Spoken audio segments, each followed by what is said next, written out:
In wolf packs, they teach you that an alpha's word is law. What they don't teach you is that laws can become prisons, especially when an alpha makes a promise he never intended to keep. Sarah Nightshade learned this the night Alpha King Damon Blackthorn mocked her in front of 300 wolves. He learned it the day she came back to collect. They say words hold no power. They're wrong. Words, when spoken before witnesses under a blood moon, become vows. And vows, true vows, are chains that bind even kings. She was 19 when he destroyed her, 20 when she disappeared, 21 when she returned with white fire in her eyes and ancient power singing through her veins. He thought he was making a joke. She heard him make a promise. If you shift into your wolf, I'll make you Luna. He'd laughed, and the pack had laughed with him. She didn't laugh. She memorized every syllable. And in the wilderness, alone and broken, she turned his mockery into a vow he'd regret ever speaking. This is not a story about forgiveness. This is a story about collection. Chapter 1. The Night of Shame. The harvest moon ceremony was supposed to be beautiful. That's what Sarah told herself as she stood at the very back of the gathered pack, hidden behind bodies that wouldn't notice if she disappeared entirely. The ceremonial grounds of the Blackthorn pack sprawled across a natural amphitheater carved into the mountainside, ringed by ancient pines that had witnessed 1,000 such gatherings. Tonight, under the October moon, 300 wolves had assembled to watch their Alpha King choose potential candidates for his Luna. Sarah shouldn't have come. She knew that. Her mother had begged her to stay home. You'll only hurt yourself, watching. Lydia Nightshade had whispered, her eyes filled with the particular shame that came from birthing a defective child. Please, Sarah. Just stay in your room. But something stubborn in Sarah, the same stubborn thing that made her memorize every book in the pack library, that made her train her human body past exhaustion when her wolf refused to emerge, that stubborn thing had forced her feet down the mountain path to the ceremony. If I hide, they win, she'd thought. If I disappear, it means they're right about me. So she'd come. And now she stood in her simple gray dress, not the ceremonial leathers the other females wore, because what was the point? And watched as Alpha King Damon Blackthorn surveyed his options like a man choosing livestock. He was magnificent, of course. That was the worst part. 26 years old, 6'4" of pure muscle and predatory grace, with black hair that fell to his shoulders and eyes the color of amber whiskey. When he moved, people moved. When he spoke, people listened. And when he smiled, rare as that was, the entire pack felt the warmth of his approval like summer sun. Sarah had been half in love with him since she was 14, back when she still thought her wolf would come, back when she still believed in fairy tales, where defective omegas caught the eye of Alpha Kings. That was before she understood that fairy tales were lies told to children who didn't know better yet. The Luna of the Blackthorn pack. Damon's voice rang out across the ceremonial grounds, smooth and commanding. Must embody strength, grace, and pure wolf blood. She will stand beside me as we lead our people into prosperity. She will bear the next generation of alphas. Sarah's hands clenched at her sides. Pure wolf blood. The phrase was a knife aimed directly at her heart. Around her, females preened. Beautiful she-wolves with glossy hair and perfect figures, all of whom could shift at will, all of whom had their wolves by age 13 like nature intended. Let the candidates step forward. Elder Rowan called out, his ancient voice carrying the weight of tradition. One by one, 12 females moved into the center circle. Sarah recognized all of them. Melissa Ravencrest, daughter of the Beta. Tara Silverpaw, whose wolf was supposedly the fastest in the pack. Kira Moonshadow, who had trained as a warrior and could beat most males in combat. Each one was everything Sarah wasn't. Each one deserved to stand in that circle. Sarah began to turn away. She'd seen enough. She'd punished herself adequately for one night. Wait. The voice came from behind her. Thomas Ravencrest, the Beta's son, and one of the few pack members who'd ever been kind to her. Sarah, you should leave, he murmured urgently. Something feels off tonight. Damon's been in a strange mood. I'm already going, she whispered back, grateful for the warning but confused by his concern. But before she could slip away into the shadows, another voice cut through the night, loud, mocking, drunk on the attention of the crowd. Hey, isn't that the defective Omega hiding back there? Sarah's blood turned to ice. The voice belonged to Kyle Stonefang, a mid-ranked wolf with more cruelty than sense. He was pointing directly at her, his face split in a vicious grin. 300 pairs of eyes turned to stare. Sierra's breath stopped. This was her nightmare. This was every anxiety that had ever kept her awake at night manifesting in real time. "Kyle, shut up," Thomas hissed. But his voice was lost in the sudden murmur of interest rippling through the crowd. "What's she even doing here?" Kyle continued, emboldened by the attention. "This is a ceremony for real wolves, not broken humans playing dress-up." Laughter. Not from everyone. Some wolves looked uncomfortable, but enough. Enough to make Sarah's cheeks burn with humiliation. "That's enough." Elder Rowan's voice tried to restore order, but the damage was done. And then worst of all, Alpha King Damon Blackthorn's gaze found her across the distance. For one moment, she thought she saw something flicker in those amber eyes. Surprise? Recognition? She'd grown up in this pack, had seen him countless times, though he'd never looked at her directly before. Why would he? She was nobody. Nothing. But now he was looking. And the longer he stared, the more the crowd quieted, waiting to see what their alpha would do. "Please," Sarah thought desperately. "Please just ignore me. Please let this moment pass."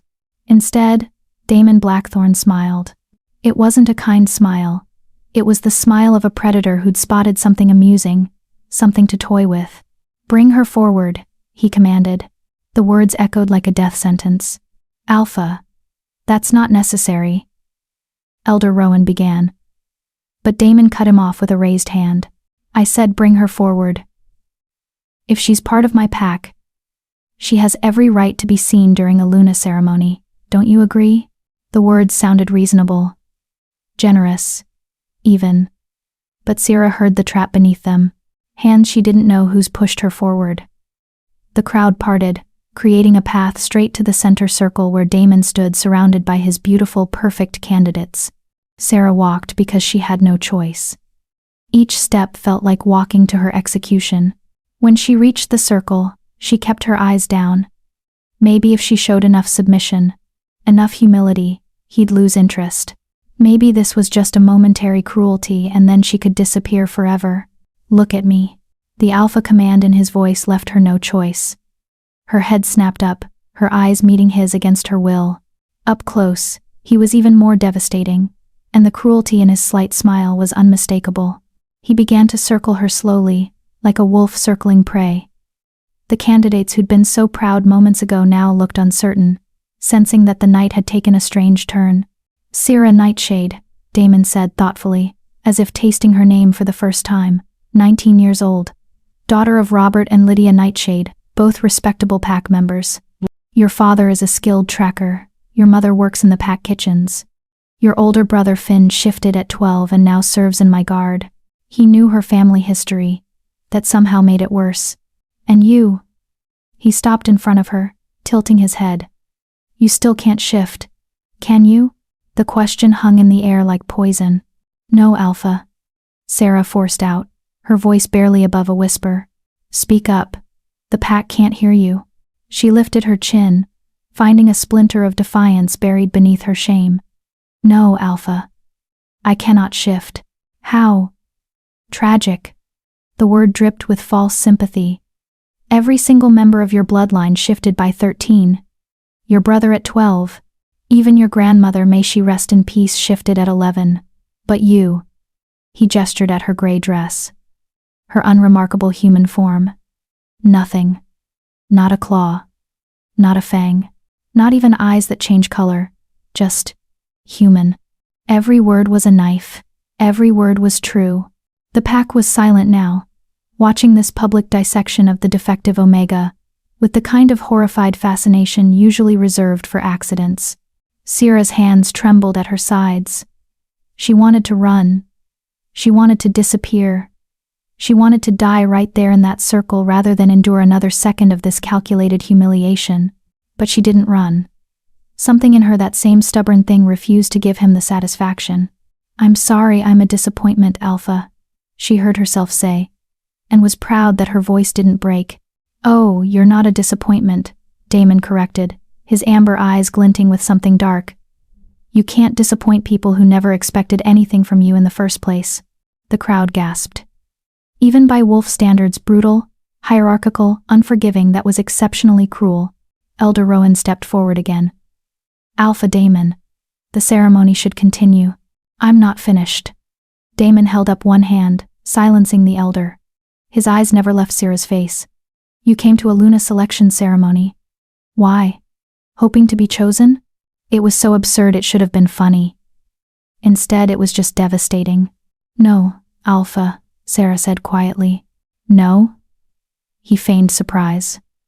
"But you're an unmated female, of appropriate age. Technically, you're eligible." "I came to," she didn't know how to finish, "to torture myself, to pretend I'm part of this pack, to hope for something I'll never have." Damon leaned in closer, and she could smell him pine and smoke and raw masculine power. His wolf was right there beneath his skin, making her want to bare her throat in submission even as her human pride screamed in protest. "Tell you what," he said, loud enough for the entire pack to hear. "I'll make you a deal, little Omega." Syrah's heart hammered. This was the moment. The moment that would define everything that came after, though she didn't know it yet. "If you can shift into your wolf," Damon Blackthorne declared, his voice ringing with absolute confidence and casual cruelty, "I'll make you my Luna." The pack erupted. Laughter, harsh, disbelieving, shocked laughter rolled across the ceremonial grounds like thunder. The beautiful candidates looked outraged. The warriors guffawed. Even some of the females who'd seemed sympathetic couldn't suppress their incredulous giggles. Because it was absurd. It was impossible. It was the funniest joke their Alpha King had ever told. But Syrah didn't laugh. She stood perfectly still in the center of that mocking circle, and something ancient stirred in her blood. Something that recognized the weight of words spoken under a harvest moon before 300 witnesses. Her voice, when it came, was clear and cold as winter water. "You just made a blood vow before witnesses." The laughter faltered. Damon's smile widened, delighted by her defiance. "Did I?" "Yes." Syrah took one step closer to him, and something in her eyes must have shone differently because his smile flickered for just a heartbeat. "When I shift, not if, Alpha. When you will make me your Luna." "If you shift, little Omega," he corrected, still amused. "When," she repeated, holding his gaze. "And I'll hold you to every word." For a moment, just one moment, something like uncertainty crossed his handsome face. Then it was gone, replaced by condescending amusement. "Then I suppose I have nothing to worry about," he said lightly. "Since we both know you'll never shift." He turned away from her, dismissing her entirely. "Elder Rowan, let's continue the ceremony." But Elder Rowan was staring at Syrah with something like horror in his ancient eyes. "Alpha Damon, blood vows spoken under the harvest moon are binding." "Perhaps you should." "I said what I said," Damon cut him off, irritation finally creeping into his voice. "She'll never shift. It's harmless." Damon, his beta, Thomas's father, tried to intervene. "Enough." The Alpha command rippled through the air, forcing submission. "The defective Omega is dismissed. Let's get back to selecting an actual Luna." Syrah should have run. She should have slunk away in shame. Instead, she turned slowly, surveying the 300 wolves who'd witnessed her humiliation. Then she looked back at Damon Blackthorne one last time. "When I shift," she said, her voice carrying despite its quietness, "you will make me Luna. That's pack law. That's your word. And I will come back to collect." She didn't wait for his response. She walked through the silent crowd with her head high, every ounce of her will focused on keeping her legs steady, her spine straight. Behind her, she heard Damon's mocking laughter ring out. "Don't keep me waiting too long." More laughter followed her down the mountain path. Syrah didn't cry. Not yet. Not where they could see. She made it to her family's small cabin at the edge of pack territory before her legs finally gave out. Her mother found her on the doorstep, shaking uncontrollably but still tearless. "Oh, baby," Lydia whispered, pulling her inside. "What happened?" Syrah couldn't speak. Not yet. The wound was too fresh, the humiliation too complete. But in her mind, a single phrase repeated like a prayer, like a promise, like a vow of her own. "When I shift, you will make me Luna. When I shift, you will make me Luna. When I shift, you will make me Luna. She didn't know how. She didn't know if it was even possible. But she would shift, she would return, and Damon Blackthorne would regret every word he'd spoken this night. Chapter 2. The Decision to Leave. 3 days passed before Sierra could face leaving her room. 3 days of lying in bed, staring at the ceiling, replaying every moment of her humiliation in excruciating detail. 3 days of her mother bringing food she couldn't eat. 3 days of hearing the whispers even through closed doors. Did you hear what the Alpha said to Robert's daughter? I heard she actually thought she had a chance. The poor thing. Imagine being so delusional. My cousin said the Alpha was laughing about it for hours afterward. On the 4th day, Sarah forced herself to stand. To wash. To dress in clean clothes. To pretend she was still a person and not just a walking wound. Her reflection in the cracked mirror showed a stranger. Hollow-eyed, pale, thinner than she'd been a week ago. Her dark hair hung limp around her face. Her gray eyes, human gray, not the gold or amber or silver of wolf eyes, stared back with something that looked like death. You can't hide forever, she told her reflection. The girl in the mirror didn't answer. Sierra descended the narrow stairs of their cabin to find her mother in the kitchen, mechanically chopping vegetables for a stew that probably no one would eat. Lydia Nightshade looked up when she heard footsteps, and the relief in her eyes was painful to witness. Sarah, you're up. I'm up, Sarah confirmed, though her voice sounded hollow even to her own ears. How are you feeling? How is she feeling? Humiliated. Destroyed. Like every fear she'd ever had about herself had been confirmed in front of 300 witnesses. Like the Alpha King had reached into her chest and pulled out her still beating heart just to show her it was defective too. I'm fine, Sarah lied. Her mother's hand stilled on the knife. Baby, what he said, what he did, that was cruel. Even for an Alpha, he was right though. Sarah moved to the small table, sat down heavily. I am defective. I can't shift. I don't belong at ceremonies like that. I was foolish to go. You're not defective. Lydia's voice was fierce. You're just different. Late blooming. That's all. My grandmother didn't shift until she was 22. Mom. Sarah cut her off gently. I've heard the stories. Great-great-grandmother Alara. The late bloomer who eventually shifted and lived to be 112. But that was one wolf, 3 generations ago. And I'm 19 with no sign of a wolf. No stirring, no instincts. Nothing. You don't know that. The moon works in mysterious. Please, Sarah's voice cracked. Please don't give me hope. It's worse than having none. Lydia's face crumpled. She crossed to her daughter, pulled her into an embrace that smelled of herbs and mother love and home. I'm so sorry. I'm so sorry he did that to you. Sarah let herself be held for a moment, drawing strength from the contact. Then she gently pulled away. Where's Dad? And Finn? Your father is on patrol. Finn is. Lydia hesitated. He's been picking up extra shifts. I think he's avoiding coming home. He's ashamed. Of me? The words tasted like ash. No, baby. Of what happened. Of not being able to protect you. You know how your brother is. Sarah did know. Finn Nightshade was 22, a strong beta wolf, loyal to a fault. He'd probably wanted to challenge the Alpha for humiliating his sister.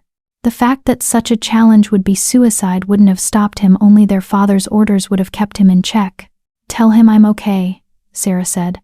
Tell him it doesn't matter. But it did matter. It mattered more than anything. The knock on the door startled them both. Lydia moved to answer it, and Sarah heard the low rumble of male voices. When her mother returned, she wasn't alone. Elder Rowan stood in their small kitchen, looking impossibly ancient and impossibly tired. He was one of the few wolves who'd lived past 200 years. His wolf long since gone dormant. His human form stooped with age, but his eyes still sharp. Miss Nightshade, he greeted formally. May I speak with you? Alone? Lydia looked like she wanted to protest, but Sarah nodded. It's fine, Mom. You can go check on the stew. It was an obvious dismissal, but her mother took it gratefully, slipping out the back door to give them privacy. Elder Rowan settled into a chair with a sigh that sounded like it came from his bones. He studied Sarah for a long moment, before speaking. You should not have challenged him publicly. I didn't challenge him, Sarah said quietly. I simply reminded him of pack law. Pack law. The elder's lips twitched, almost a smile. Yes, you did. And now the pack is divided. Sarah's head snapped up. Divided? Oh, not openly. Not in any way that threatens his rule. But there are whispers. The older wolves, those who remember when blood vows meant something sacred, they're uncomfortable. They say the alpha spoke carelessly. That he should retract the vow before it becomes binding. Can he? Despite herself, Sarah felt her heart clench. Can he retract it? Technically, yes. Before the next full moon. After that, Elder Rowan shook his head. After that, if you were to shift, the vow would be absolute. He would be bound by pack law to make you Luna or forfeit his position as alpha. The information settled over Sarah like a blanket of ice. So there was a time limit. A month. Less than a month before the vow became unbreakable. He'll retract it, Sarah said dully. Of course he will. Why wouldn't he? Pride. Elder Rowan leaned forward.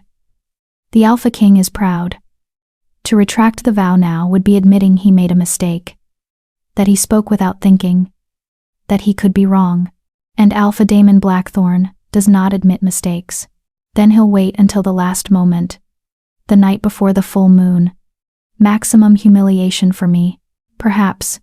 The elder reached into his worn leather satchel and pulled out something wrapped in faded cloth.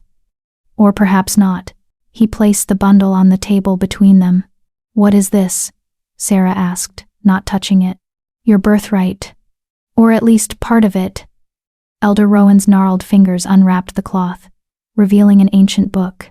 The leather cover was cracked and worn, the pages yellowed with age. Strange symbols were etched into the binding symbols Sarah didn't recognize. I don't understand. The Nightshade bloodline, Elder Rowan said slowly, is older than the Blackthorn line by 300 years. Did you know that? Sarah blinked. That's... No. Dad never said. Because your father doesn't know. Most of the pack doesn't know. Records are lost. Lineages are forgotten. But I am old. Miss Nightshade. I remember things. He tapped the book. And this remembers even more. Sarah's hand trembled as she reached for the tome. The moment her fingers touched the cover, something sparked. Not pain exactly, more like recognition. Like the book knew her. What is this? She whispered again. A grimoire of sorts. Written by the first Omegas, the ancient ones, before packs became hierarchies, before alphas ruled and Omegas served. Back when Omega meant the last to shift, not the least in power. The words hung in the air like magic. Elder Rowan continued, his voice taking on the cadence of a storyteller. The ancient Omegas didn't shift at puberty like common wolves. They shifted when they chose to. When they were ready. When they had accumulated enough knowledge, enough strength, enough will. Their transformations weren't biological accidents, they were conscious choices. Rituals. Awakenings.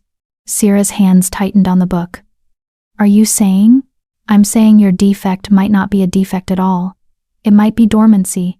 Your bloodline is old, Miss Nightshade. Older than you know. And old blood doesn't bow to the same rules as common blood. Hope dangerous. Terrible hope flared in Sarah's chest. She tried to crush it, but it wouldn't die. Why are you telling me this? Why give me this? The elder's expression grew grave. Because Alpha Daemon humiliated you publicly. Because he made a vow he thinks is meaningless. Because I am tired of watching arrogant young alphas forget that power comes with responsibility. He stood slowly, bones creaking. And because I looked into your eyes that night, Miss Nightshade, I saw something there, something that reminded me of the old wolves, the dangerous ones. He moved toward the door, then paused. The book is yours. What you do with it is your choice. But know this, the path of awakening is not easy. It will break you, before it makes you. And even if you succeed, he met her eyes. Even if you shift into your wolf and return to claim that vow, you must ask yourself, is revenge worth binding yourself to a male who mocked you? It's not about revenge, Sarah said quietly. It's about justice. Elder Rowan smiled, a real smile this time, sharp as a blade. Then perhaps you are an Omega after all. The ancient kind. He left without another word. Sarah sat alone in the kitchen, the grimoire heavy in her hands, her mind spinning. She opened the book carefully. The first page was written in a language she didn't know, but as she stared at it, the symbols began to shift, rearranging themselves into words she could read. To the Omega who finds this, you are not broken. You are dormant. You are not weak. You are choosing. You are not last. You are gathering power that common wolves waste in their youth. When you shift, you will not be like them. You will be more. Tears blurred Sarah's vision. She blinked them away furiously, reading on. The grimoire detailed exercises, physical, mental, spiritual, ways to connect with the wolf that slept inside her, ways to coax it awake, ways to survive the awakening when it came. The first shift of an Omega is agony. One passage read, common wolves shift young, when their bones are still soft, their minds still flexible. You will shift as an adult. Your bones will break and remake themselves. Your mind will fracture and reform. You will want to die. You must choose to live. Sarah read until the sun set and her mother returned. She read until her father came home and stared at the ancient book with confusion and worry. She read until Finn burst through the door, smelling of pine and anger, demanding to know if she was all right. I'm leaving, Sarah announced when her family had gathered around the table. Silence. What? Her father's voice was hoarse. Sarah. No, I have to. She closed the grimoire gently. I can't stay here. Everyone knows what happened. Every time I walk through Packlands, they'll remember. They'll whisper. They'll pity me or mock me or both. We'll protect you, Finn said fiercely. Anyone who says anything will be well within their rights, Sarah finished. The Alpha King humiliated me publicly. Fighting his subjects won't change that. It'll just make things worse. Where will you go? Her mother asked, tears already streaming down her face. Into the mountains. Into the wild lands. Sarah looked at each of them. I'm going to train. I'm going to awaken my wolf. And when I shift. She paused, feeling the weight of the words.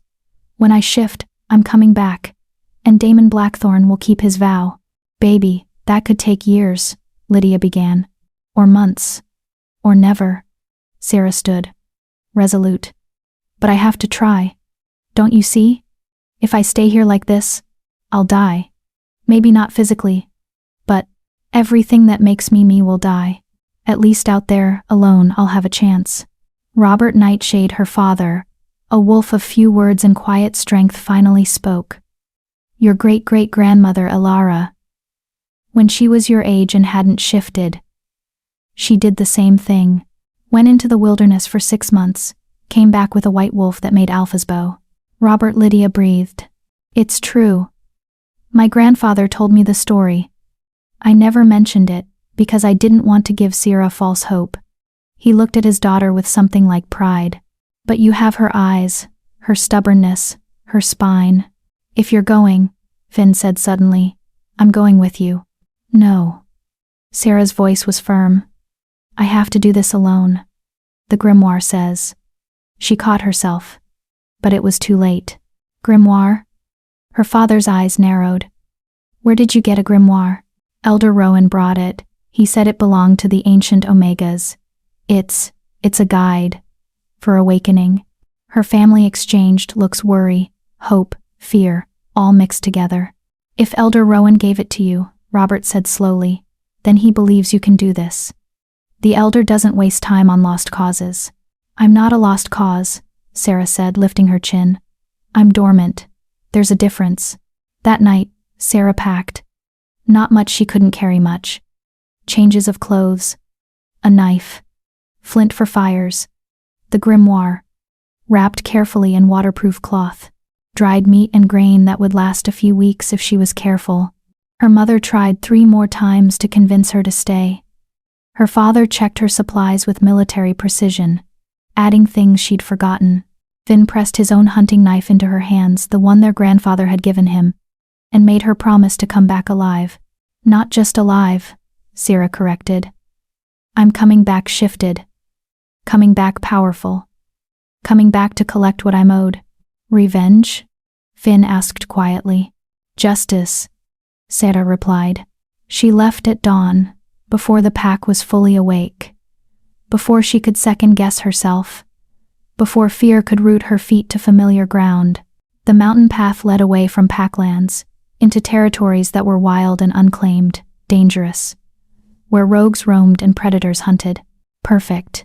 Sarah didn't look back. If she looked back, she might lose her nerve. If she looked back, she might see her mother crying on the porch, and that would break her. Instead, she looked forward, toward the wilderness, toward the unknown, toward the wolf that slept inside her, waiting to be awakened. As she walked, she whispered the words that had become her mantra, the words that would sustain her through whatever came next. When I shift, you will make me Luna. When I shift, you will make me Luna. When I shift, you will make me Luna. Behind her, in the Alpha's den at the heart of Packlands, Damon Blackthorne was having his morning coffee when his beta knocked on the door. The Nightshade girl, Thomas Ravencrest reported. She's left Packlands. Her family says she won't be back. Damon barely looked up from the territorial maps spread across his desk. Good. Saves me the trouble of exiling her. One less defective wolf to worry about. Alpha, about the vow you made. There is no vow, Damon interrupted coldly. There's a joke that went over poorly. Forget about it. But Thomas saw something flicker in his Alpha's eyes. Something that looked almost like regret. Almost like uncertainty. It was gone in a heartbeat. Dismissed, Damon said, returning to his maps. Thomas left, but the uneasy feeling in his gut remained. In the wilderness, Sarah found a cave. It was small, defensible, near a stream. It would do. She unpacked her supplies, arranged her small camp, and as the sun set on her first day alone, she opened the grimoire to the first exercise. Stand in the stream until you cannot feel your feet. This is the first lesson. Your body is a tool, not a master. Pain is information, not a command. When you can stand until moonrise without flinching, you may proceed to the second lesson. Sarah removed her boots, walked to the stream. The water was ice cold, fed by mountain snow. She stepped in and didn't flinch. When I shift, you will make me Luna. She stood until she couldn't feel her legs. When I shift, you will make me Luna. She stood until the moon rose full and silver above the mountains. When I shift, you will make me Luna. And she didn't flinch. Chapter 3. The awakening begins. The grimoire was merciless. Sarah had expected mystical wisdom, ancient secrets whispered in poetic verse. What she got were instructions that read like a sadist's training manual. Day 1. Stand in the stream until moonrise. Day 2. Stand in the stream while holding stones above your head. Day 3. Stand in the stream while your body tries to convince you that you're dying. You are not dying. You are learning that your wolf is stronger than your fear. By day 3, Sarah's lips were blue, her hands numb, her entire body shaking so violently she thought her bones might break from the tremors alone. But she stood. Because the alternative, going back to Packlands as the defective Omega who couldn't even complete the first lesson, was worse than freezing. On day 4, the grimoire's instructions changed. Run. Not as a human runs, but as a wolf would run if trapped in human skin. Feel the ghost of your paws striking earth. Feel the phantom of your tail balancing your stride. Feel the echo of your wolf in every movement. Your body knows how to be a wolf. You have simply forgotten to remember. Sarah ran. She ran through the forest on paths that didn't exist, leaping over fallen logs, dodging between trees, her breath ragged and her muscles screaming.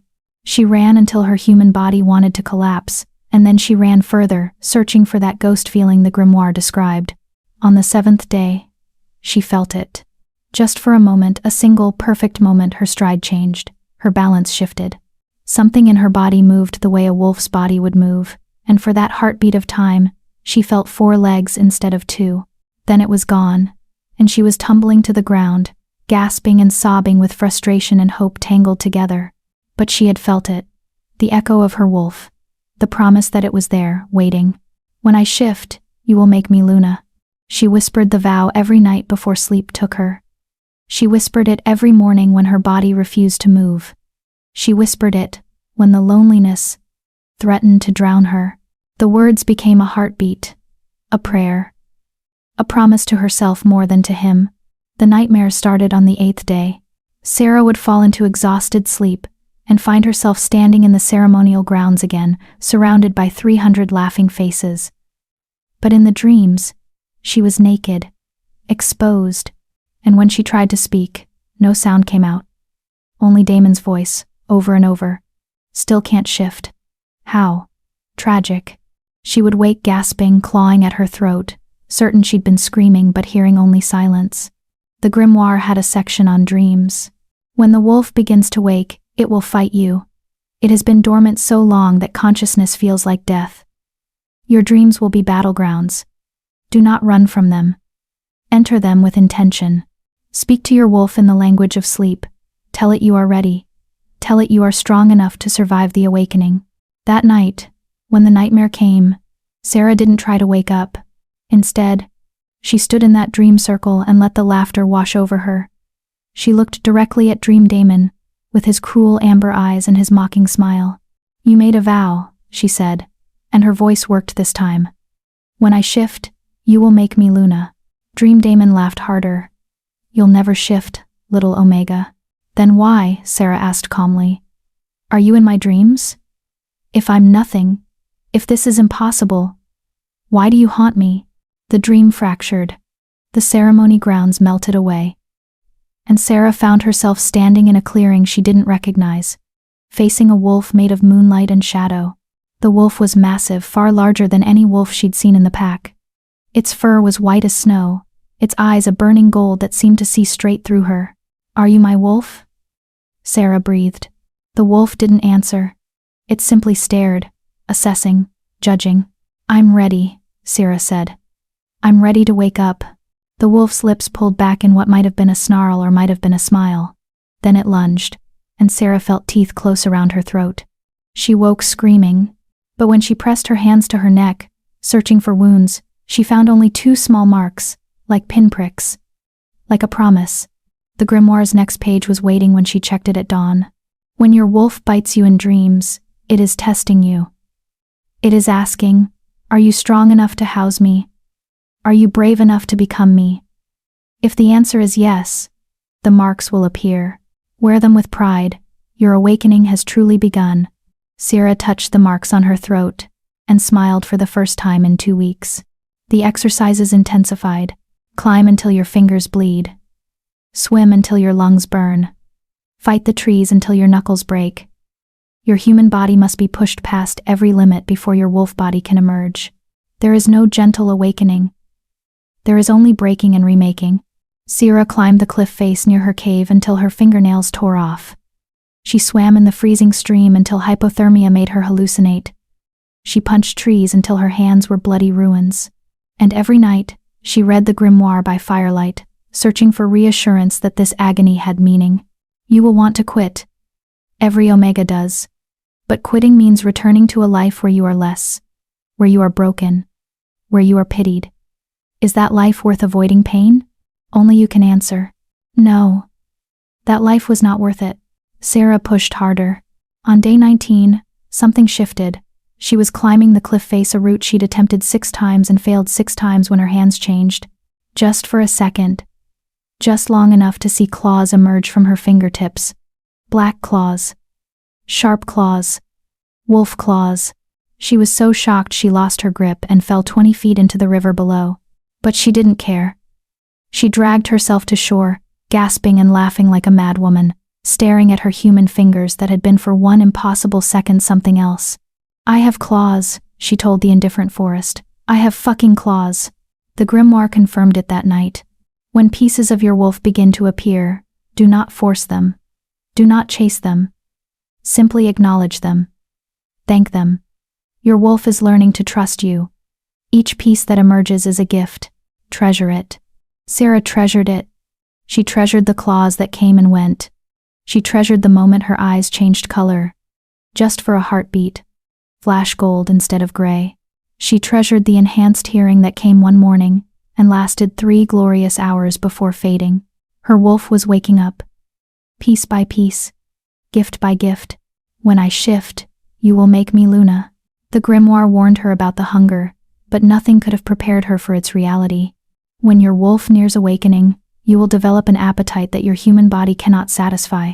You will crave raw meat. You will crave to hunt. You will crave the taste of blood. Do not be afraid. This is not madness. This is your wolf asserting its needs. Sira had been living on dried meat and foraged plants, carefully rationing her supplies. But on day 23, the hunger hit her like a physical blow. She needed meat. Fresh meat. Meat that still had life in it. Her human mind was horrified. Her wolf didn't care. She found herself tracking a rabbit without conscious thought, moving through the forest with a predator's focus. When she caught it bare hands in desperation, she killed it quickly, cleanly, and then she ate it raw. The taste should have disgusted her. Instead, it sang through her veins like fire, like power, like coming home. When she finished, blood on her hands and face, she realized she was crying. "I'm becoming you," she whispered to the wolf she couldn't yet see. "I'm becoming us." That night, the wolf appeared in her dreams again. This time, it didn't attack. It simply sat beside her, massive and patient, as if waiting for something. "What do you need from me?" Sira asked. The wolf turned its golden eyes on her, and Sira heard a voice that was hers but deeper, wilder, older. "Acceptance. I accept you," Sira said immediately. "I want you. I need you. You fear me." It was true. Sira did fear the wolf. Feared the power it represented. Feared the change it would bring. Feared that even if she shifted, she wouldn't be strong enough to survive it. "Yes," she admitted. "I fear you. But I fear staying human more." The wolf considered this. Then it stood, towering over her dream self, magnificent and terrible. "Then let us begin the breaking." Sara woke to agony. It started in her bones. Sara was running her morning ritual, chasing the ghost feeling of her wolf, when pain exploded through her left leg. Not muscle pain, not exhaustion, bone-deep structural pain. She collapsed, screaming, clutching her leg as something inside it moved, shifted, tried to become something else. The grimoire had warned her. The first partial shifts will feel like dying. Breathe through them. Do not fight them. Fighting makes it worse. Sara tried to breathe. Tried not to fight. But when her femur cracked and began to reshape itself, when her knee bent backward and reformed, when her foot elongated into something between human and paw, she screamed until her voice broke. It lasted 10 minutes. 10 minutes of breaking and remaking. And then, as suddenly as it began, it stopped. Sara lay gasping on the forest floor, her leg human again but throbbing with phantom pain. When she finally found the courage to look, she saw nothing wrong. No blood, no breaks, just her normal, human leg. But she had felt it change. She had felt her wolf body trying to emerge. "Again," she whispered to the indifferent sky. "Do it again. I can take it." The wolf, it seemed, was listening. Over the next 3 days, partial shifts came in waves. Her hands would become claws for 20 seconds. Her jaw would elongate and fill with fangs for a minute. Her spine would curve and reform, leaving her gasping on her hands and knees. Each shift was agony. Each shift lasted longer than the last. Each shift made her stronger. On day 32, 1 month exactly since she'd left Packlands, Sara woke to find her entire right arm transformed. Black fur. Claws. Powerful muscles that belonged to a wolf 3 times her human size. She stared at it in wonder and terror, willing it to stay. It lasted 5 minutes before melting back to human flesh, but it had stayed. For 5 full minutes, she had held a piece of her wolf form. The grimoire's next instruction made her heart race. When you can hold a partial shift for 10 minutes, you are ready for the full transformation. Do not attempt it before then. Your body must be strong enough to survive the complete breaking. Wait, train, prepare, and when the time comes, do not hesitate. Hesitation kills omegas. Sara trained harder. She pushed her partial shifts longer, 6 minutes, 7 minutes, 8. She ran until her lungs burned. She hunted with her claws when they came. She let her wolf nature bleed into her human actions until she couldn't tell where one ended and the other began. On day 40, she held a partial shift both arms, fully transformed for 12 minutes. She was ready. While Sarah trained in the wilderness, something strange was happening in Packlands. Damon Blackthorne was having dreams. At first, they were vague. A sense of being watched. A flash of white in his peripheral vision. His wolf stirring restlessly for no apparent reason. Then they became more specific. He would dream of a white wolf with burning gold eyes, standing at the edge of his territory, watching him, waiting for something. The wolf never approached, never threatened, just watched. And somehow, that was worse. "You look like hell," his beta observed. One morning over territorial reports. Damon had, in fact, not slept more than 3 hours in the past week. The dreams woke him constantly, and when he did sleep, his wolf paced and whined, and generally made rest impossible. "I'm fine," Damon growled. "You're not fine. You've been snapping at everyone. You've rejected every Luna candidate presented to you, and last night you shifted in your sleep and destroyed your bedroom furniture." That last part was true. Damon had woken on the floor surrounded by splinters of what used to be his bed frame, his wolf snarling at shadows. "I said I'm fine," he repeated, putting alpha command into his voice. Thomas Ravencrest held up his hands in surrender. But his eyes said he didn't believe it for a second. The truth was, Damon didn't understand what was happening. His wolf, usually perfectly controlled, perfectly obedient, had become a restless, irritable creature that wanted something he couldn't identify. Some nights he swore he heard a voice. "When I shift, you will make me Luna." But that was impossible. The defective Omega was gone. She'd left Packlands. She was probably dead in the wilderness by now. Or she'd found some other pack to take her in. Either way, she was no longer his problem. So why couldn't he stop thinking about her? "Alpha," one of his scouts reported that afternoon. "We found tracks. Northwest Territory, near the Wildlands border." "Rogues?" Damon asked, instantly alert. "No, sir. Just one set. Large. Unusual." The tracker said they looked like wolf prints, but bigger than any wolf in our pack. And they disappeared after a mile. Like the wolf just vanished. Damon's blood ran cold. "Show me."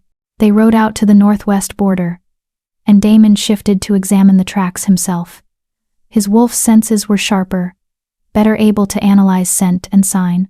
The prints were definitely wolf, definitely massive, and they carried a scent that made his wolf go absolutely insane. "Mate," his wolf howled. "Mate, find mine." Damon shifted back to human form so fast he stumbled, his heart racing. No, that was impossible. The defective Omega couldn't be his mate. He would have known. He would have felt the bond the moment he saw her at the ceremony. Mate bonds didn't just appear out of nowhere weeks later. Except, they did, according to the old stories. When one wolf underwent a dramatic transformation, the bond could snap into place suddenly, violently, but the Nightshade girl couldn't shift. That was the entire point. That was why he'd made that stupid vow in the first place, because it was safe. Harmless. "Alpha?" His scout looked concerned. "Are you all right?" "Fine," Damon managed. "Just maintain patrols along this border. Report any unusual activity immediately." He rode back to Packlands with his wolf screaming at him to turn around, to follow the scent, to find what it insisted was their mate. "She can't shift," Damon said out loud, trying to convince himself. "She's not my mate. This is just stress, lack of sleep, nothing more." But that night, the dream came again. The white wolf with golden eyes. And this time, when Damon looked at it, he knew. He knew those eyes. He'd seen them before, gray and defiant in a small Omega's face, refusing to cry while he mocked her. "When I shift, you will make me Luna," the wolf seemed to say. Damon woke gasping, his body covered in cold sweat. "No," he whispered to his empty room. "Please, no." But his wolf knew the truth. Even if he didn't want to accept it. The defective Omega was shifting. And when she did, he would be bound to her by vow and by mate bond both. He'd trapped himself more thoroughly than he'd ever trapped her. In her cave, Sarah consulted the grimoire one last time. "When you are ready for the full transformation, choose a Knight of Power." The The full moon is traditional, but not required. What matters is that you feel certain. Hesitation kills omegas. Fear kills omegas. But certainty absolute, bone-deep certainty that you are ready to become who you truly are, that will carry you through the breaking. Sierra looked up at the night sky. The moon was 3/4 full, close enough. Tomorrow night, she told her wolf. Tomorrow night we do this. Her wolf, for the first time, answered in words instead of feelings. Tomorrow night, we become whole. Sierra smiled. It was a fierce smile. A predator's smile. When I shift, you will make me Luna. Tomorrow, Damon Blackthorne would learn the cost of his vows. Tomorrow, everything would change. Chapter Fear. Parallel Suffering. Damon Blackthorne was losing his mind, and everyone could see it. The Alpha King, who'd always been controlled, calculated, and cold, was now snapping at his beta over minor infractions, pacing his office like a caged animal, and rejecting every Luna candidate with increasingly creative insults. She's too submissive, he'd snarled about the daughter of a visiting alpha. I need a Luna who can stand on her own, not one who fawns over every word I say. Then what about Kira Moonshadow? Thomas Ravencrest had suggested desperately. She's a warrior. She challenged 3 males to combat last week and won all 3 matches. Too aggressive. She'd undermine my authority within a month. Melissa then. She's smart, diplomatic, comes from good bloodlines. Too boring. I'd die of monotony before the bonding ceremony even finished. Thomas had thrown his hands up in frustration. Then what exactly are you looking for, Alpha? Damon didn't have an answer, because the truth he couldn't admit even to himself was that his wolf had already decided, and his wolf wanted the one female in the world he absolutely could not have. The dreams were getting worse. Every night, the white wolf appeared. Sometimes it just watched him. Sometimes it ran, and he found himself chasing it through forests that felt more real than his waking life. Sometimes it spoke in a voice that was feminine and fierce and achingly familiar. You made me a promise, Alpha King. When I shift, you will make me Luna. I'm coming back. Wait for me. He would wake tangled in sweat-soaked sheets, his wolf howling mournfully, his body aching with a need he didn't understand and couldn't satisfy. The worst part was the pull. It had started 3 weeks ago, a faint tugging sensation in his chest, like an invisible thread connecting him to something in the wilderness. At first, he'd ignored it, then he'd tried to suppress it. Now it was so strong that he found himself walking toward the northwest border, without conscious thought, his feet carrying him closer to whatever was out there. Whatever, whoever his wolf insisted was theirs. Damon. His father's voice stopped him mid-stride. Damon turned to find Sebastian Blackthorne standing in the doorway of his office, arms crossed, expression severe.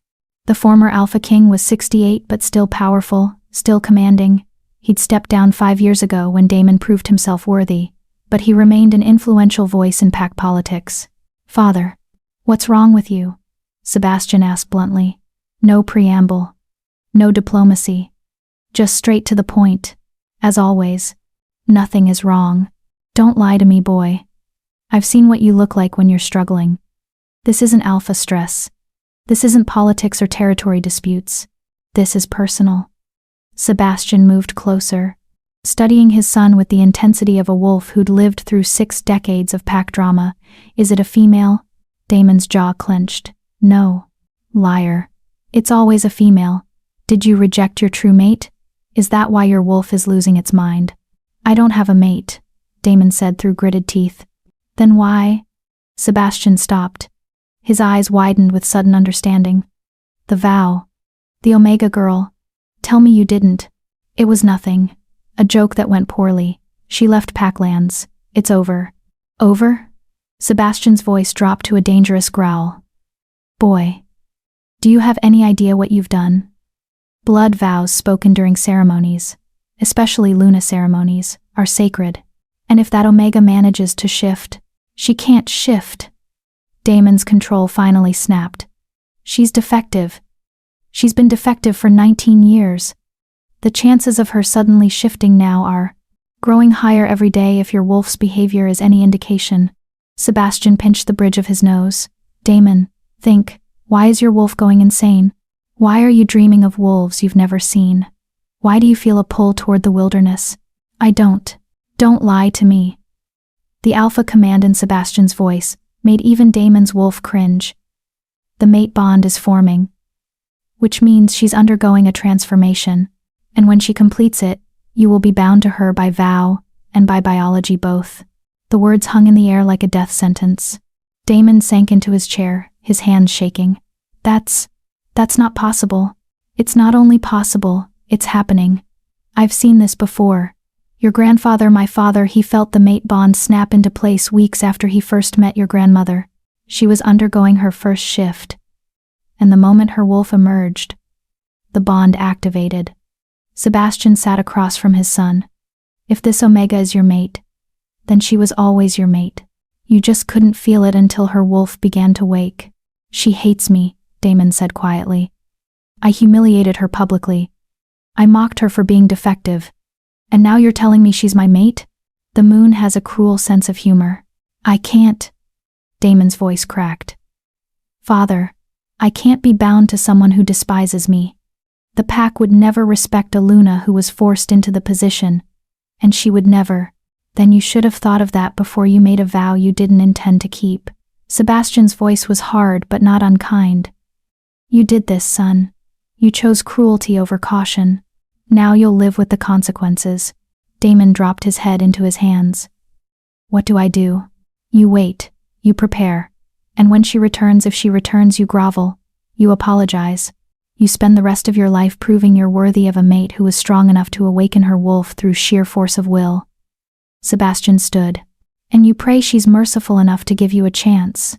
After his father left, Damon sat alone in his office, feeling the invisible thread in his chest pull tighter, stronger. She was out there, his mate, the Omega he'd destroyed, and she was coming back. When I shift, you will make me Luna. I know, he whispered to the empty room. I know. And I'll deserve everything you do to me. His wolf whined in agreement. The day of her full transformation. Sarah woke before dawn. She didn't eat. The grimoire advised against it, said that a full stomach made the shift harder, more painful. Instead, she swam in the freezing stream until her skin was numb and her mind was clear. Today. It would happen today. She'd been preparing for 6 weeks, training her body, strengthening her mind, learning to hold partial shifts for up to 15 minutes. She was as ready as she would ever be. But the grimoire's final warning echoed in her thoughts. The full transformation will break you. Every bone will shatter and remake itself. Every organ will reshape. Every nerve will scream. You will want to die. You will beg for death. But if you surrender to the pain, your wolf will consume you, and you will lose your human mind forever. You must hold on to who you are even as you become something else. This is the Omega's burden. This is the Omega's power. Sarah dressed in loose clothing that would be easy to remove. She gathered firewood she'd need warmth after, assuming she survived. She laid out the grimoire, opened to the page with final instructions. When you are ready, remove your clothing. Stand beneath the sky. Call your wolf by name, and do not flinch when it answers. By name. Sarah had learned her wolf's name in a dream 2 nights ago. It had appeared to her not as a separate entity but as a memory ancient, deep, belonging to her bloodline. Elara, the same name as her great-great-grandmother, the last Omega in her line to awaken late. Elara, Sarah whispered, testing it on her tongue. The name felt right, felt like coming home. As the sun set and the 3/4 moon rose, Sarah walked to the clearing she'd chosen. A flat space surrounded by ancient trees, far enough from her cave that she wouldn't destroy her supplies when the transformation came. She removed her clothing carefully, folding each piece. The night air was cold against her bare skin, raising goosebumps. But she didn't shiver. She'd learned to master her body's automatic responses over the past 6 weeks. Standing naked beneath the moon, Sarah felt suddenly, terribly small. Just a girl. Just a human. Just a defective Omega who was about to attempt something that might kill her. No, she corrected herself. Not defective. Dormant. There's a difference. She closed her eyes, took a deep breath, and called to the wolf that had been waiting 19 years for this moment. Elara. I'm ready. Let's become whole. For a heartbeat, Nothing happened. Then, pain. Not the manageable pain of partial shifts. Not the breaking and remaking of individual limbs. This was total, absolute, all-consuming agony. Every bone in her body shattered simultaneously. Sierra's scream echoed through the wilderness as her skeleton began to reshape itself. Her spine elongated, vertebrae cracking and reforming. Her skull fractured, jaw pushing forward, teeth falling out to make room for fangs. Her arms broke at the shoulder, at the elbow, at the wrist. Her legs snapped at the hip, the knee, the ankle. Her ribcage collapsed and expanded, making room for lungs 3 times the size of her human ones. The grimoire had said it would hurt. The grimoire had lied. This wasn't hurt. This was destruction. This was dying while staying conscious. This was every fear she'd ever had about her body being broken, made real and immediate. Sarah wanted to stop, wanted to surrender, wanted to beg the wolf to take her mind so she didn't have to feel this anymore. But she'd come too far, suffered too much. She thought of Damon's mocking smile, his cruel words, the laughter of 300 wolves. When I shift, you will make me Luna. She held on to that vow like a lifeline, held on to her anger, held on to her sense of self even as her body became something else entirely. Her skin split. White fur erupted from every pore. Her hands and feet elongated, became paws with claws that dug into the earth. Her face pushed forward, became a muzzle filled with teeth designed for tearing. The worst part, the absolute worst part, was her senses exploding. Suddenly she could smell everything. Every creature within a mile. Every plant. Every change in the wind. It was overwhelming. A sensory assault that made her want to claw out her own nose. Her hearing amplified until every sound was deafening. The stream a mile away sounded like it was beside her. Owls hunting in the canopy above might as well have been screaming directly in her ears. Her vision sharpened and changed less color, but she could see in the darkness as clearly as day. Could see the heat signatures of small animals in their dens. Could see movement her human eyes would have missed entirely. It was too much. Too much sensation, too much change, too much. Breathe. The voice was her own but deeper. Wilder. Older. Alara, her wolf, speaking directly to her for the first time with perfect clarity. You're fighting it. Stop fighting. Accept. Become. Sarah, human Sarah. The girl who'd been mocked and broken wanted to fight. Wanted to maintain control. Wanted to prove she was strong enough to dominate this transformation. But that wasn't how Omega transformations worked. The grimoire had been clear. You do not conquer your wolf, you merge with it. You become something greater than either part alone. So Sarah stopped fighting. She let go of her human rigidity. Let go of her need to control. Let go of everything except the simple truth. She and Alara were the same. Not 2 beings in one body, but one being with 2 aspects. The pain didn't stop. But it changed. Became something she could move through instead of something that paralyzed her. Her transformation completed. Sarah opened her eyes, gold eyes now, burning with ancient power, and saw the world through her wolf's vision for the first time. She was massive. Bigger than any female wolf in the Blackthorn pack. Her fur was pure white, almost luminescent in the moonlight. Her paws left imprints in the earth that would make tracking wolves think twice. And the power, oh, the power singing through her veins was intoxicating. We are magnificent, Alara purred in her mind. Sarah had to agree. She tested her new body carefully, took a step, then another. The movements felt foreign and natural at once. She broke into a run and discovered she was faster than she'd ever been as a human.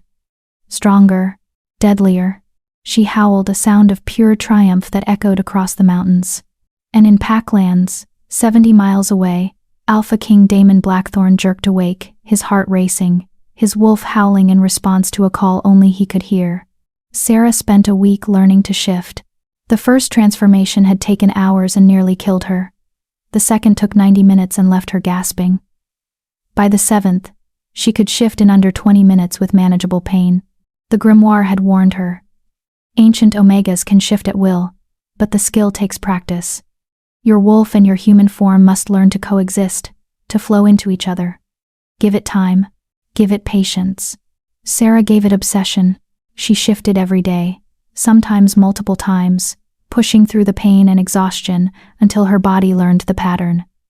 Until human and wolf became interchangeable, and with each shift, she felt him more strongly. The bond. The mate bond.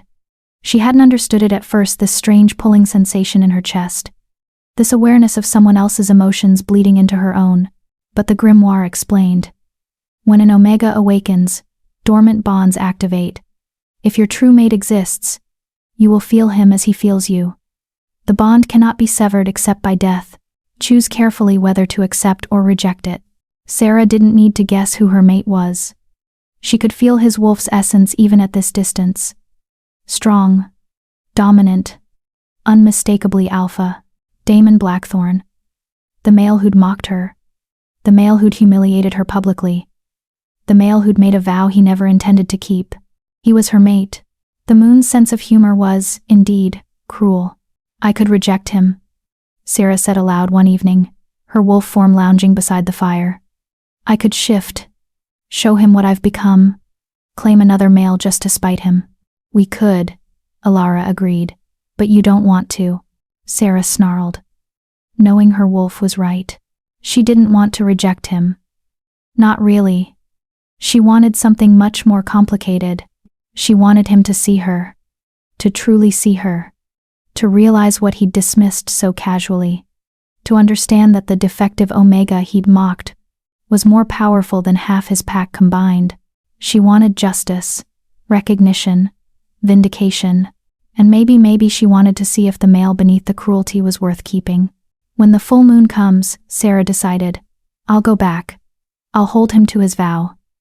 And then we'll see what kind of alpha king he really is. And if he fails us, then I'll take his title and his pack and leave him with nothing, just like he tried to do to me. Alara's laughter was dark and satisfied. I knew I liked our human half. The full moon rose on the 8th week exactly. Sarah stood at the border of Blackthorn pack lands, her white wolf form nearly glowing in the moonlight, and howled. It was a challenge. A declaration. An announcement. I'm here. I'm whole. I'm coming to collect what I'm owed.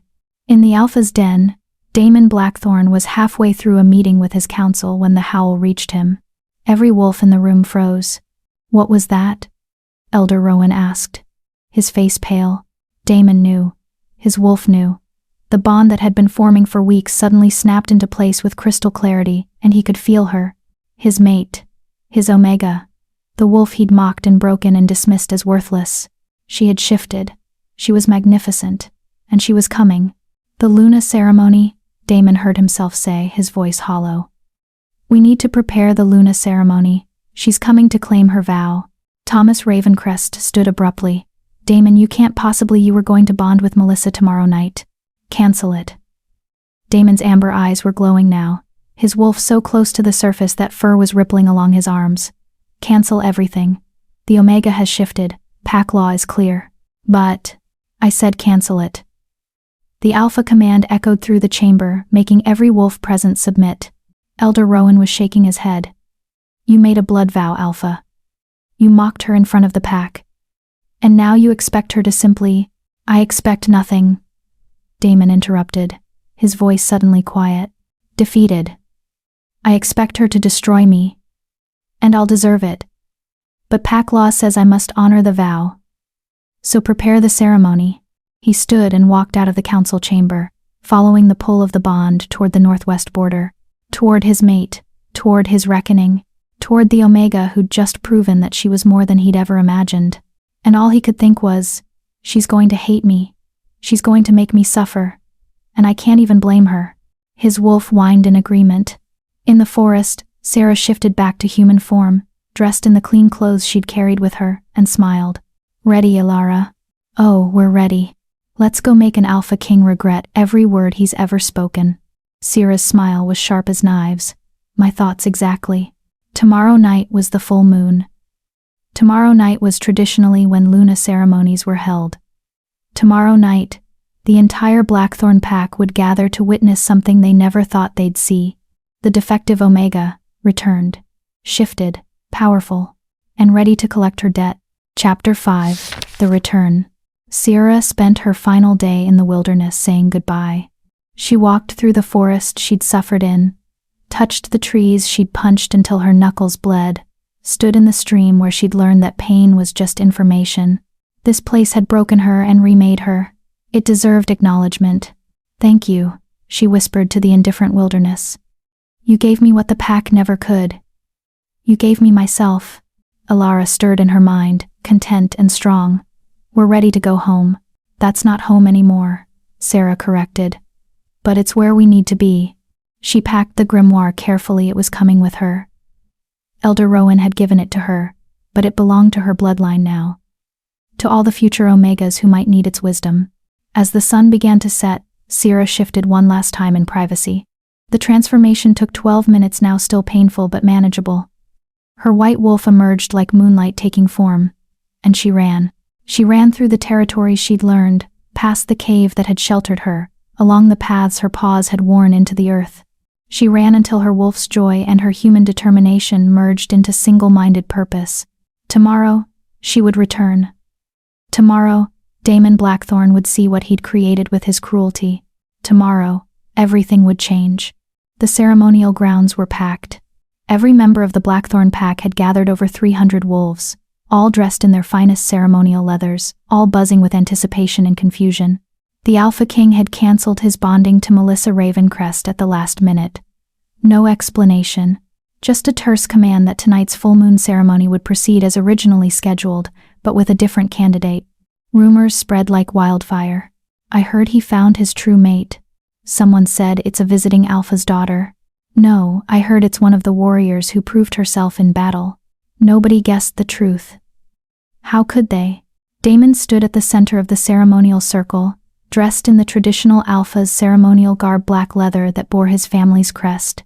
His hair pulled back to show the markings on his neck that designated him as pack leader. He looked magnificent and miserable. His beta stood beside him, concern written across his face. "Damon, are you certain about this? You don't even know if she's actually coming." "She's coming." Damon's voice was flat. "I can feel her. She's close." The mate bond had grown stronger throughout the day, until Damon could sense her emotions as clearly as his own. Determination, anticipation, and underneath it all, a anger so cold and focused it made his wolf whimper. She was coming for blood. Or at least for justice. He deserved both. "What will you say to her?" Thomas asked quietly. "The truth." Damon's amber eyes scanned the tree line. "That I was cruel. That I was wrong. That I'll spend the rest of my life proving I'm worthy of a mate I don't deserve. And if she rejects you, then she rejects me. But I'll still honor the vow. Pack law is clear. If she's shifted, she's my Luna. Whether she accepts me as her mate is her choice." Elder Rowan approached, his ancient face grave. "Alpha, the ceremony should begin. But perhaps you should prepare the pack, tell them who they're about to witness." "No," Damon's voice was firm. "Let them see. Let them be as shocked as I was. Let them understand what they dismissed as worthless." The elder nodded slowly. "Very well. But remember what you said to her." The pack said to her through their silence. Many wolves here laughed that night. Many wolves here whispered cruel things. They will feel her judgment too. "Good," Damon said quietly. "We all deserve it." The ceremony began as the full moon crested the mountains. Elder Rowan's voice rang out across the gathered wolves. "Tonight, we witness the bonding of our Alpha to his chosen Luna. Tonight, pack law is fulfilled, and blood vows are honored." Murmurs rippled through the crowd. "Blood vows? What blood vow?" 8 weeks ago, the elder continued, his voice carrying weight. "Our Alpha made a vow before witnesses. A vow spoken in jest. Perhaps. But a vow nonetheless. He promised that if a certain Omega could shift into her wolf, he would make her his Luna." The murmurs grew louder, memories stirred. A few wolves glanced at each other, beginning to understand. "That Omega has shifted," Elder Rowan declared. "And tonight, she comes to claim what she is owed." The crowd erupted in shocked whispers. "Impossible. The defective Omega? Sarah Nightshade? She couldn't shift." Everyone knew that. Silence. Damon's Alpha command cut through the noise. When the pack quieted, he spoke, his voice carrying clearly. 8 weeks ago, I humiliated Sarah Nightshade in front of you all. I mocked her for being unable to shift.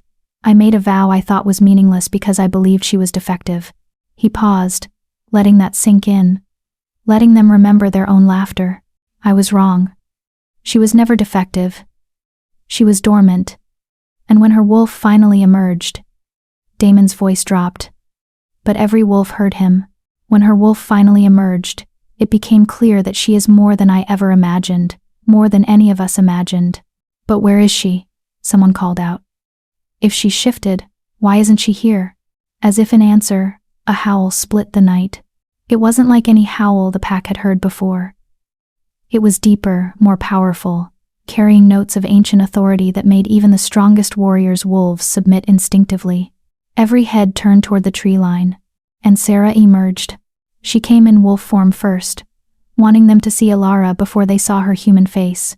Sarah's white wolf stepped from the shadows into the moonlight, and the entire pack gasped. She was enormous, easily the size of the largest male wolves, possibly larger. Her fur was pure white, almost luminescent, making her look like she was carved from moonlight itself.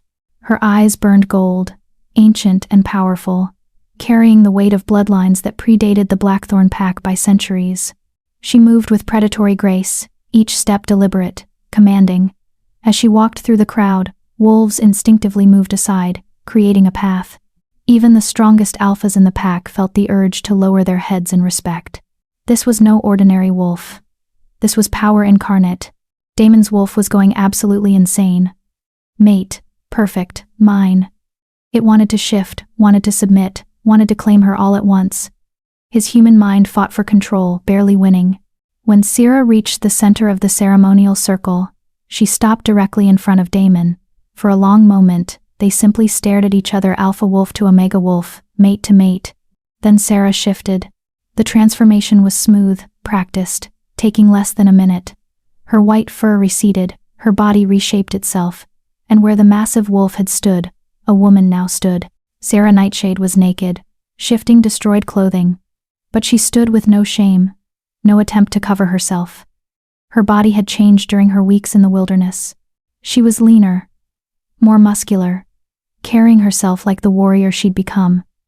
Her dark hair fell past her shoulders, her gray eyes gold eyes now, permanently changed by her wolf fixed on Damon with unwavering intensity. Someone in the crowd gasped. A few wolves looked away, uncomfortable, but most stared in shock. This was not the small, ashamed Omega they remembered. This was something else entirely. "Hello, Alpha King," Sarah said, her voice clear and cold as winter water. "I believe you made me a promise." Damon couldn't speak. His wolf was howling, his mate bond was screaming, and his human mind was trying to process the fact that the magnificent creature before him was the same girl he'd mocked 8 weeks ago. His voice failed. He tried again. "Sarah, you said," she interrupted, taking a step closer, "that if I shifted into my wolf, you would make me Luna." "Another step. I'm here to collect." Elder Rowan cleared his throat. "The Alpha did make that vow, before witnesses, under the full moon. It is binding by pack law." Melissa Ravencrest, the Luna candidate who'd been rejected the night before, pushed forward from the crowd. "This is ridiculous. She's just an Omega." "Alpha Damon. You can't seriously." Sarah's head turned toward Melissa, and the look in her gold eyes made the other woman's words die in her throat. "Just an Omega?" Sarah repeated softly. "You're right. I am an Omega. But do you know what that word meant? Before your kind twisted it into an insult." "Silence. Omega means the last, the final, the one who comes after all others have passed. Ancient Omegas didn't shift as children because we didn't need to." Sarah's voice carried across the ceremonial grounds, commanding attention. "We shifted when we chose to. When we had accumulated enough knowledge, enough strength, enough will. Our transformations weren't accidents of puberty, they were conscious awakenings." She turned back to Damon, and the intensity of her gaze made him want to submit and fight all at once. "So yes, I'm an Omega. I'm the last of an ancient bloodline. And you made a vow to me before witnesses." She took another step, close enough now that he could smell her wild and powerful and mate. Shift. Alpha King. Let your wolf confirm what you already know. It was a command. From an Omega to an Alpha. It should have been impossible, but Damon's wolf was already clawing to get out, desperate to show their mate that they recognized her, that they submitted to her power. Sarah, Damon tried one more time, his voice rough. Before I shift, I need to say I was wrong. What I did to you was cruel and unforgivable. I don't deserve. Shift. Now. Her eyes flashed pure gold. We can discuss what you deserve after you fulfill the first part of your vow. Damon shifted. His transformation was faster than hers. He'd been shifting for years. His body knew the pattern. His black wolf emerged, massive and powerful, the embodiment of alpha dominance. But the moment he was fully wolf, something unexpected happened. His wolf proud, dominant. Alpha took one look at Sarah's white wolf form and immediately submitted. It dropped to its belly, throat exposed, whining like a pup seeking approval from its mother. The pack gasped. Some wolves cried out in shock. Melissa looked like she might faint. An alpha wolf, submitting to an Omega. It was unheard of, impossible. And yet there it was, happening before 300 witnesses. Sarah shifted back to human form, standing over Damon's prone wolf body. When she spoke, her voice carried absolute authority. Your wolf knows what you refuse to see. I am your mate. I am your equal. And you will make me your Luna. Damon shifted back, kneeling at her feet, his amber eyes wide with wonder and shame and desperate hope. Yes, he breathed. Yes, you're my mate. You're my equal. You're my Luna. He looked up at her, this magnificent creature he'd nearly destroyed with his cruelty. I'll spend my life proving I'm worthy of you. Good, Sarah said coolly. Because I'll hold you to that too. Elder Rowan approached, reading the ancient rites with shaking hands. This was unprecedented. An Omega Luna, a blood vow fulfilled, a mate bond revealed before the entire pack. Does the Alpha accept this female as his Luna, his mate, his equal in all things? I do, Damon said, his voice steady despite the chaos in his heart. Does the Omega accept the Alpha as her mate, her partner, her equal in all things? Sarah paused. For a long, terrible moment she said nothing. The entire pack held its breath. Then, I accept him as my mate by the moon's choice and by pack law. Whether I accept him as my partner. She looked down at Damon, still kneeling before her. That, he will have to earn. It wasn't a rejection, but it wasn't acceptance either. It was a challenge. Damon nodded, understanding. I'll earn it. Every day. For the rest of my life if that's what it takes. Then let the bonding commence, Elder Rowan declared. The ceremony that followed was ancient and binding. Words spoken in the old tongue. Blood mixed in the ceremonial bowl. The packs witnessed acceptance of their new Luna, but when it came time for the claiming bite, the moment when a mated pair would mark each other, sealing their bond permanently, Sarah stepped back. No, she said clearly. The pack murmured. Damon froze. You have me as your Luna by law, Sarah continued, her voice carrying. You have me as your mate by the moon's choice. But the claiming bite is intimate, personal, and I don't give intimacy to males who mocked me. She met Damon's eyes. You'll have to earn that too. She turned to face the pack, magnificent in her nakedness, unashamed of her power. I am Sarah Nightshade, Luna of the Blackthorn pack. Some of you laughed when the Alpha mocked me. Some of you whispered that I was defective, worthless, broken. You were wrong. Her gold eyes scanned the crowd, and many wolves looked away in shame. I am here to lead beside your Alpha, to protect this pack, to honor the ancient ways that you've forgotten, and to show you that Omega doesn't mean weak, it means powerful in ways you've never imagined. The silence that followed was absolute. Then, slowly, one wolf began to bow, then another, then another. Within moments, the entire pack, 300 wolves, had lowered themselves in submission to their new Luna. All except one. Damon remained standing, his eyes locked on Sarah's face, his expression a mixture of awe and agony. I know you hate me, he said quietly, but the ceremonial circle carried his voice. I know I don't deserve your forgiveness, but I swear to you, on my life and my title and everything I am, I will earn your trust. I will prove that I'm worthy of the Luna who shifted not because she had to, but because she chose to show the world her power. Sarah studied him for a long moment. Then she did something unexpected. She smiled. It wasn't a kind smile. It was sharp and fierce and promised pain. Good, she said. Because I'm going to make you work for every scrap of affection, Alpha King. You wanted me as a joke. Now you have me as a reality. Let's see if you can handle what you created. She walked past him, toward the Alpha's den that was now technically hers as well, her head high and her spine straight. The pack parted for her like water, none daring to meet her eyes. Damon stood in the center of the ceremonial circle, legally bound to a mate who hated him, and felt something unexpected bloom in his chest alongside the shame. Hope. She hadn't rejected him. She'd set terms. She'd given him a chance to prove himself. It was more than he deserved. More than he'd dared to dream. His wolf was content for the first time in weeks. Mate acknowledged us. Mate gave us chance. Must prove worthy.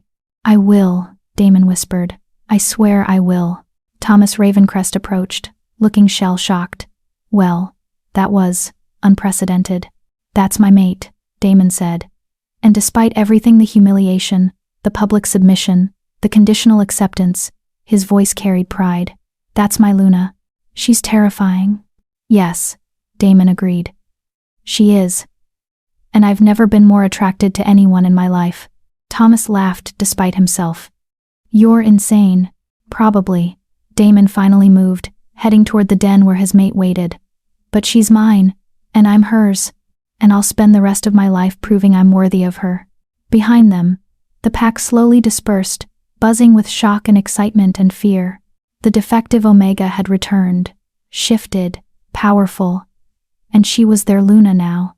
The Blackthorn pack would never be the same. Sarah stood in the center of what was now technically her living space, examining it with critical eyes. The Alpha's den was impressive, spacious quarters carved into the mountainside, with separate rooms for sleeping, bathing, and working. Luxury by pack standards. But it smelled like him. Pine and smoke and alpha dominance. It made her wolf restless. She heard him enter and turned slowly. Damon stood in the doorway holding a bundle of fabric. I brought you clothes, I thought. You might want to cover myself? Sarah took the offered garments, soft leather pants, and a tunic that would fit her. Thank you. She dressed without modesty, aware of his eyes on her but not caring. Let him look. Let him see what he'd dismissed as worthless. When she was clothed, she faced him properly. We need to establish rules, she said. Rules, Damon repeated, looking like he'd expected this. I'm your Luna by law, your mate by the moon's choice, but I won't share your bed until you've earned it. I won't accept your claiming bite until you've proven yourself. And I won't pretend to feel anything I don't. Understood. His voice was quiet. What else? You'll give me space when I need it. You'll answer my questions honestly. You'll show me respect publicly and privately, and... She stepped closer, making him meet her eyes. You'll never, ever mock someone for being different again. Whether it's shifting late or being weak or not fitting pack standards. You'll lead with kindness, not cruelty. Or I'll challenge you for your title. That last part made his eyes widen. You could do that. Ancient Omegas have that right. If the Alpha fails in his duties. I know. Sarah's smile was sharp. I've been reading. A lot. So don't test me, Damon Blackthorn. I came back to collect a debt, but I'll stay to fix what's broken in this pack. With or without you. For a moment, Damon just stared at her. Then, slowly, he smiled. It was the first genuine smile she'd seen from him, not mocking, not cruel, just real. I really am the luckiest bastard alive, aren't I? Why would you say that? Because my mate is the strongest, most magnificent creature I've ever met, and she's giving me a chance to prove I can be worthy of her. His amber eyes softened. Even though I don't deserve it. Sarah felt something crack in her chest. Something that had been frozen solid since the night he mocked her. No, she agreed quietly. You don't deserve it. But my wolf chose you. And I trust my wolf more than I trust my hurt. She turned away, moving toward the separate bedroom she'd already claimed. Don't make me regret this, Alpha King. I won't, Damon promised. I swear on my life, Sarah, I won't. She paused in the doorway, looking back at him one last time. We'll see. Then she closed the door, leaving him alone with the weight of everything he'd done and everything he now had to do to earn back what he'd nearly destroyed. Damon sank into a chair, his heart racing, his wolf content for the first time in weeks. His mate was here. Magnificent. Powerful. And she'd given him a chance. He wouldn't waste it. Chapter 6. Living with the Enemy. Living with Sarah Nightshade was torture of the most exquisite kind. Damon had faced rogue attacks, territory disputes, challenges to his authority. He'd weathered political machinations, loss, and the brutal realities of pack leadership. None of it compared to sharing living space with a mate who couldn't decide whether to kill him or kiss him. The first morning, Damon woke to find Sarah already up, dressed in training leathers, heading out the door. "Where are you going?" he asked, his voice still rough with sleep. "Training with the warriors. I need to establish my position in the pack hierarchy." She didn't even look at him. "Some of the males are already whispering that an Omega Luna is weak. You could just let me handle." "I don't need you to handle anything for me, Alpha King." Now she did look at him, and her gold eyes were cold. "I earned my wolf through blood and pain.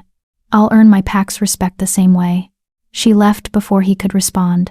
When Damon arrived at the training grounds an hour later, summoned by an alarmed Beta, he found Sarah in the center of a combat circle, facing off against 3 of his strongest warriors simultaneously.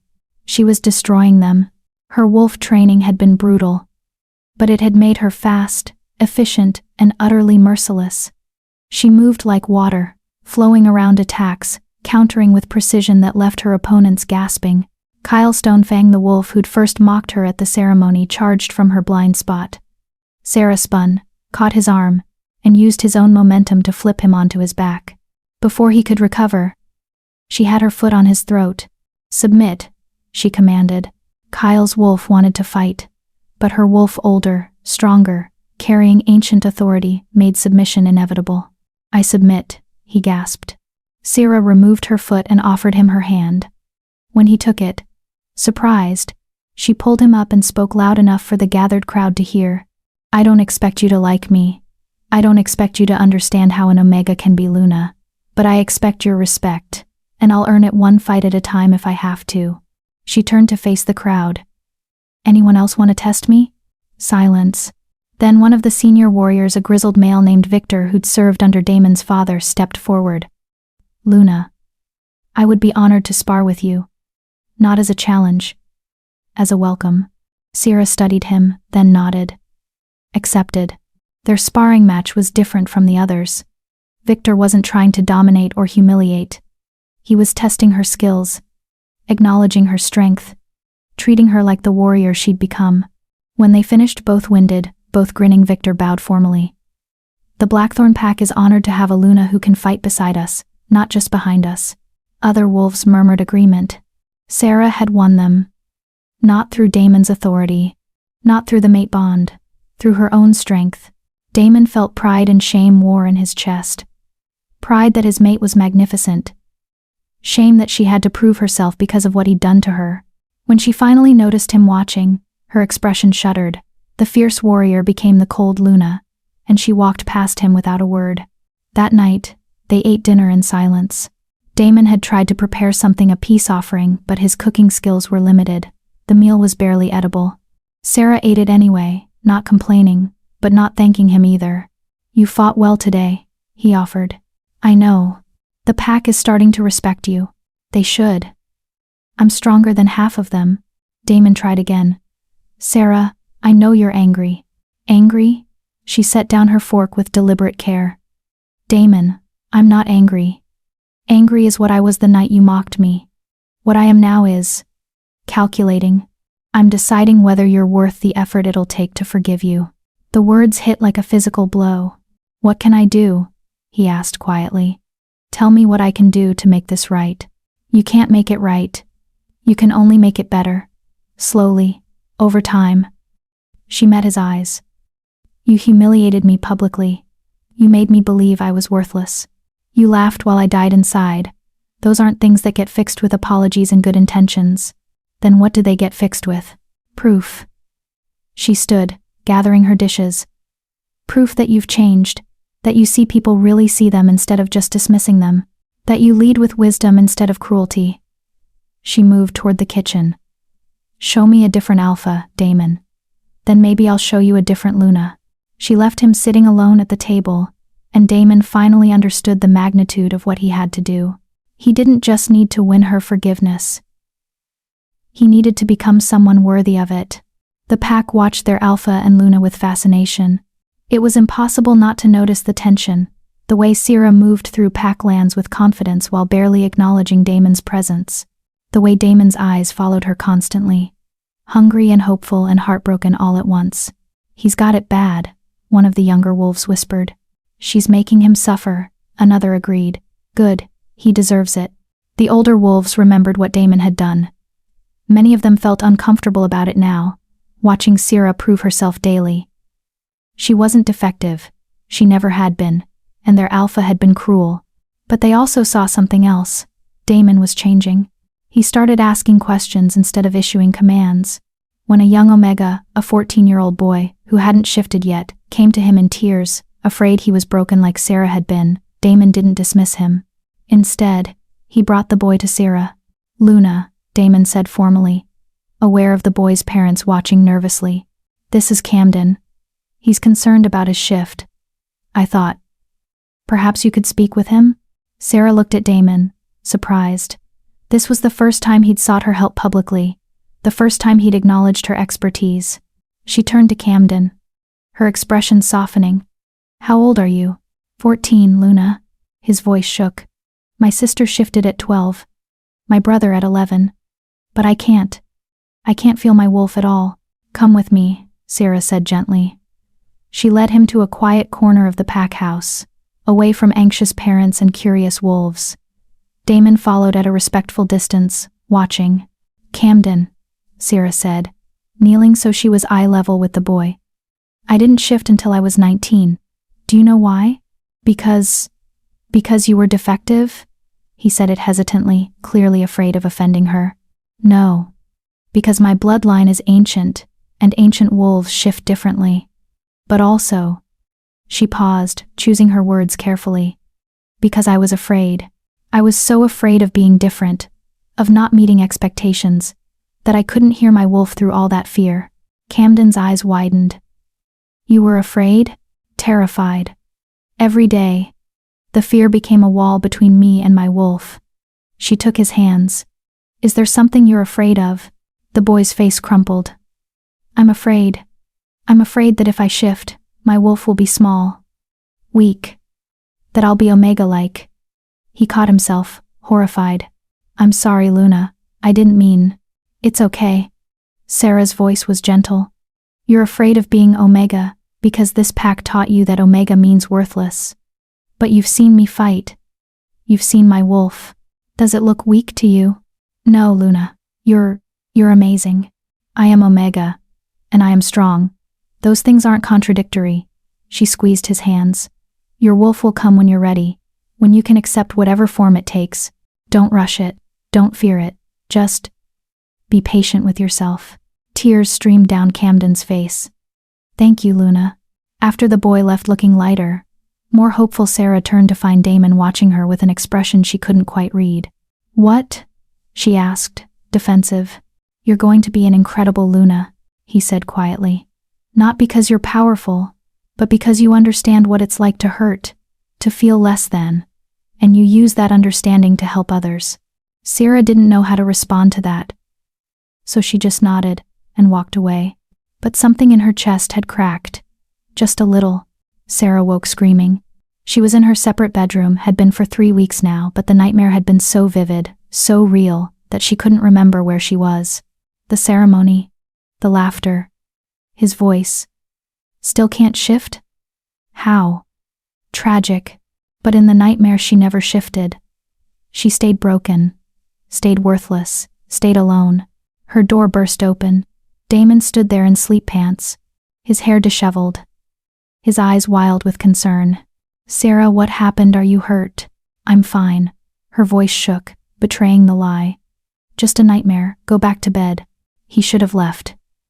She'd been clear about space, about boundaries, Instead, he entered slowly, carefully, like approaching a spooked animal. Can I sit? She should have said no. But the nightmare was still too close, and she didn't want to be alone. Fine. Damon sat on the edge of her bed, not touching her, just present. Do you want to talk about it? No. They sat in silence for a long moment. Then Sarah heard herself speak. I dream about that night. The ceremony. Sometimes I shift and come back powerful. Sometimes I don't shift at all and stay broken forever. Tonight. Her voice caught. Tonight you were right. Tonight I was defective. You were never defective, Damon said fiercely. I was blind. I was cruel. I was wrong about everything that mattered. Words are easy, Damon. I know. He turned to face her, and in the dim light, his expression was raw. So let me show you. Every day, let me prove that I see you now, that I understand what I almost destroyed. Sarah met his eyes, and for the first time since she'd returned, she let him see her vulnerability. I don't know if I can trust you. Then don't. Not yet. Just let me earn it. One day at a time. She nodded slowly. Damon stood to leave, but Sarah's voice stopped him. Damon? Yes? Could you stay? Just until I fall asleep again. I don't. She hated admitting weakness. I don't want to be alone with the nightmares. His expression transformed hope and tenderness, and something deeper. Of course. Where do you want me? The chair. By the window. Just. Where I can hear you breathing. Damon settled into the chair, and Sarah lay back down. The sound of his steady breathing, the presence of her mate nearby, soothed something in her wolf that had been restless since her return. She fell asleep quickly. Damon stayed awake all night, watching over her, protecting her from nightmares he'd caused. When dawn came and Sarah woke, she found him still there, his head tilted against the chair, asleep but clearly uncomfortable. She should have woken him, sent him to his own bed. Instead, she got up quietly, fetched a blanket, and draped it over him. It was a small kindness, but it was the first one she'd shown him since her return. Progress. The attack came without warning. Sarah was in the pack library. She'd been spending her afternoons there, reading everything about pack history and Omega bloodlines when the alarm howl split the air. Enemy wolves. Southeast border, all warriors to arms. She ran. By the time she reached the conflict, the battle was already brutal. A rival pack, the Silverclaw pack, territorial neighbors who'd been testing Blackthorn borders for months, had launched a coordinated attack. 20 enemy wolves against 30 Blackthorn defenders. The odds were manageable, except Sarah spotted Damon immediately. He was in wolf form, fighting 3 opponents at once. And he was magnificent, powerful, dominant, everything an alpha should be. He was also distracted, even in the chaos of battle. She could feel his attention split between fighting and worrying about her. The mate bond worked both ways. He felt her presence, knew she was near danger, and it was making him sloppy. A massive gray wolf, the Silverclaw beta, caught Damon's blind spot, lunged for his throat. Sarah shifted mid-run. Her white wolf emerged in seconds. She'd been practicing, making the transformation faster every time, and she hit the gray wolf like a avalanche of snow and fury. They tumbled, snarling and snapping. The Silverclaw beta was strong, experienced, deadly. Sarah was stronger. She used techniques she'd learned in the wilderness, fighting styles that had nothing to do with pack training and everything to do with survival. She was vicious, efficient, going for vulnerable spots without hesitation. When she finally had the beta pinned, her jaws around his throat, she felt Damon's wolf beside her. He was panting, bleeding from several wounds, but his eyes were locked on her with something like awe. The Silverclaw beta submitted. Sarah released him, and the enemy wolf scrambled back toward his pack. Within minutes, the Silverclaw pack retreated, carrying their wounded, acknowledging defeat. The Blackthorn pack howled victory. Sarah shifted back to human form, breathing hard, covered in blood, some hers, most not. Damon shifted too, and before she could process what was happening, he had her in his arms. You could have been killed, he said roughly, his hands running over her body, checking for serious injuries. You should have stayed back, let the warriors. I am a warrior, Sarah interrupted, and you were about to have your throat ripped out. I could have handled it. You were distracted, worried about me. It made you sloppy." She pushed at his chest, but he didn't let go. "Damon, you can't protect me and fight effectively. You have to trust that I can protect myself. I know you can. But you're my mate. Every instinct I have says to keep you safe. Then your instincts are going to get one of us killed." She finally managed to push him back, creating space. "I'm not some delicate Luna who hides while males fight. I'm a warrior who happens to be Luna. Get used to it."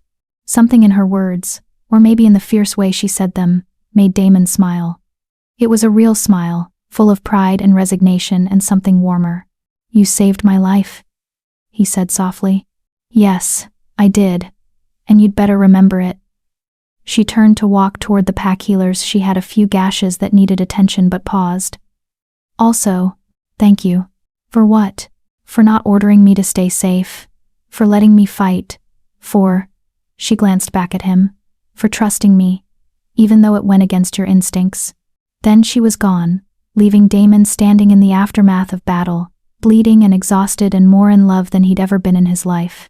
That night, Sierra's wounds were worse than she'd admitted. The Silverclaw Beta had gotten in a few good hits, deep gashes along her ribs, a bite on her shoulder that had torn muscle. Her wolf healing would handle it, but slowly, and it hurt. She was trying to bandage herself, too proud to ask for help, when Damon knocked on her bedroom door. "Come in," she called, too tired to argue. He entered with a healer's kit. "Let me help." "I can. Sierra, please, let me do this one thing." Maybe it was exhaustion. Maybe it was the pain. Maybe it was the way he asked instead of commanded. But she nodded.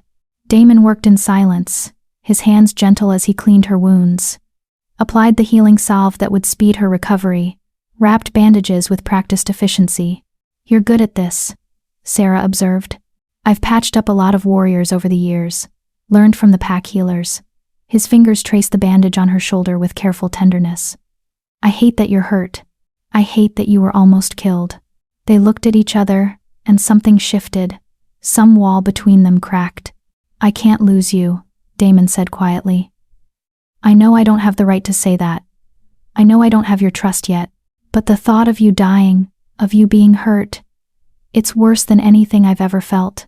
"That's the mate bond talking," Sarah said, but her voice was softer than usual. "No, it's me talking. The mate bond makes me feel what you feel, but this fear, this desperate need to keep you safe, that's all me." He finished with her bandages and sat back. "You were right earlier. I was distracted in the fight. I'll work on that. I'll trust you to protect yourself. But I can't." His voice cracked. "I can't pretend I'm not terrified of losing you." Sarah's wolf was purring, responding to his vulnerability, his honesty, his pain. Her human side was more cautious. But even she couldn't deny what she was feeling. "I don't want to lose you either," she admitted. "Even though part of me thinks I should. Even though you hurt me. My wolf." She paused. "My wolf wants you. And I'm tired of fighting her." Hope bloomed in Damon's eyes. "Does that mean?" "It means I'm considering not hating you anymore." She managed a small smile. "Don't ruin it by pushing too fast." "I won't, I swear." He stood to leave, but her hand caught his wrist. "Damon? Would you stay again? Like last time? Just until I fall asleep. The wounds hurt less when you're near." It was the mate bond, their proximity eased physical pain, one of the benefits of being bonded wolves. But it was also more than that. It was trust, fragile, tentative trust. "Always," Damon said. "Anytime you need me, I'll stay." He settled into the chair by the window, and Sierra fell asleep to the sound of his breathing, feeling safer than she had in months. When she woke in the middle of the night, pain throbbing through her wounds, she found him still there, still watching over her, still keeping his promise. "Damon?" she whispered. "I'm here. Do you need more medicine?" "No, I need." She hesitated, then decided to trust her wolf. "I need you closer. The bond, it works better with proximity." She saw him understand. saw the hope and caution war in his expression. Are you sure? Just to help with the pain? Nothing else. But maybe on top of the blankets. On the other side of the bed. Damon moved carefully, as if approaching something precious and breakable. He lay down on top of the blankets, maintaining the barrier she'd set, but close enough that the mate bond hummed with satisfaction. The pain in Sarah's wounds immediately eased. Her wolf settled, content with their mate's nearness. Thank you, she murmured, already drifting toward sleep. Thank you for trusting me this much, Damon replied. I know it's not easy. No, Sarah agreed. But maybe it's getting easier. They fell asleep like that, separated by blankets and emotional walls, but closer than they'd been since the night of her return. Progress. Chapter 7. The Softening. The morning after the battle, Sarah woke to find Damon gone from her room, but breakfast waiting on her bedside table. Not the barely edible meals he'd attempted before. This was clearly prepared by the pack kitchens, fresh bread, honey, berries, and a note in his handwriting. Your mother sent this. She heard you were injured. The whole pack is talking about how you saved their alpha. They're proud, I'm proud. Rest today. D. Sarah touched the note, something warm unfurling in her chest. He was trying. Really trying. Over the next few days, she noticed other changes. Damon had always been a fair leader, but now he was actively kind. He remembered names of lower-ranking wolves. He asked about families. He listened more than he spoke. And he watched her. Constantly. Not with possession or control, but with fascination. As if he was trying to memorize every detail. You're staring again, Sarah said one afternoon. They were in his office, technically their office now, reviewing territory reports. Sorry. I'll stop. I didn't say I minded. I just said you're doing it. Damon looked up, surprised. You don't mind? I've been watching you too. She admitted it easily, no longer seeing the point in hiding, trying to figure out who you really are beneath the Alpha King persona. And? What have you figured out? Sarah considered. You're more uncertain than you let people see. You doubt yourself constantly. You care deeply about the pack, but you're afraid of failing them. And, she met his eyes, you're genuinely trying to be better. Not just for me. For everyone. That's the most you've said to me in weeks. That wasn't business or an insult. Don't get used to it, Sarah said, but she was smiling slightly. Too late. I'm already addicted to that smile. The words hung between them, too honest, too raw. Sarah should have deflected, should have rebuilt the walls. Instead, she heard herself say, I'm thinking about forgiving you. Damon went very still. Thinking about it? Not there yet. But, thinking about it. She searched for the right word. Present, consistent, honest. Those things matter. What would it take? His voice was careful. To get from thinking about it to actually forgiving me. More time, more proof. And Sarah paused. I need to know that you understand why what you did was so devastating. Not just that it was cruel, but why it hurt the way it did. Damon set down his pen, giving her his full attention. Tell me. Help me understand. Sarah took a breath. This was vulnerability. This was dangerous. But he'd been vulnerable with her. Maybe it was time to reciprocate. I was 19 years old. Every single person in my family had shifted by 13. I'd spent 6 years, Damon, wondering what was wrong with me. Wondering if I was broken. If I was defective. If I was worth anything at all. Her voice remained steady, but her hands trembled slightly. I built my entire identity around being smart because I couldn't be strong. I memorized every book because I couldn't hunt. I tried to be useful in every other way because I couldn't be a real wolf. She met his eyes. And then you, the Alpha King, the most powerful wolf in the pack, you looked at me and confirmed every fear I'd ever had. You told me, in front of everyone, that I was exactly what I was terrified of being. Worthless. Damon's face had gone pale. Sarah, I'm not done. Her voice was firm. You didn't just mock me. You made a vow you thought was meaningless. You laughed at the idea that I could ever be worthy of being Luna. And everyone laughed with you. In that moment, I wasn't just humiliated. I was erased. Every bit of worth I'd tried to build for myself evaporated because the Alpha King had declared me not worth the breath it took to mock me properly. Silence. Damon's hands were shaking. I didn't understand. I thought it was I was showing off for the pack. Being clever. I didn't think about how it would feel from your side. That's the problem. You didn't think. You didn't see me as a person with feelings and fears and worth. You saw me as a punchline. Sarah's voice softened slightly. That's what I need you to understand. It wasn't just about the words. It was about being seen as nothing by someone who was supposed to protect everyone in his pack. Even the broken ones. Especially the broken ones, Damon corrected quietly. An alpha's job is to protect the vulnerable. And I weaponized your vulnerability instead. Yes. He stood, moved to the window, his back to her. When he spoke, his voice was rough with emotion. I'm sorry. I've said it before, but I don't think I truly understood what I was apologizing for until now. I'm sorry I made you feel worthless. I'm sorry I laughed. I'm sorry I didn't really see you until you forced me to. And I'm sorry that my cruelty lives in your nightmares. He turned back to face her, and there were tears on his face. Sarah had never seen the Alpha King cry.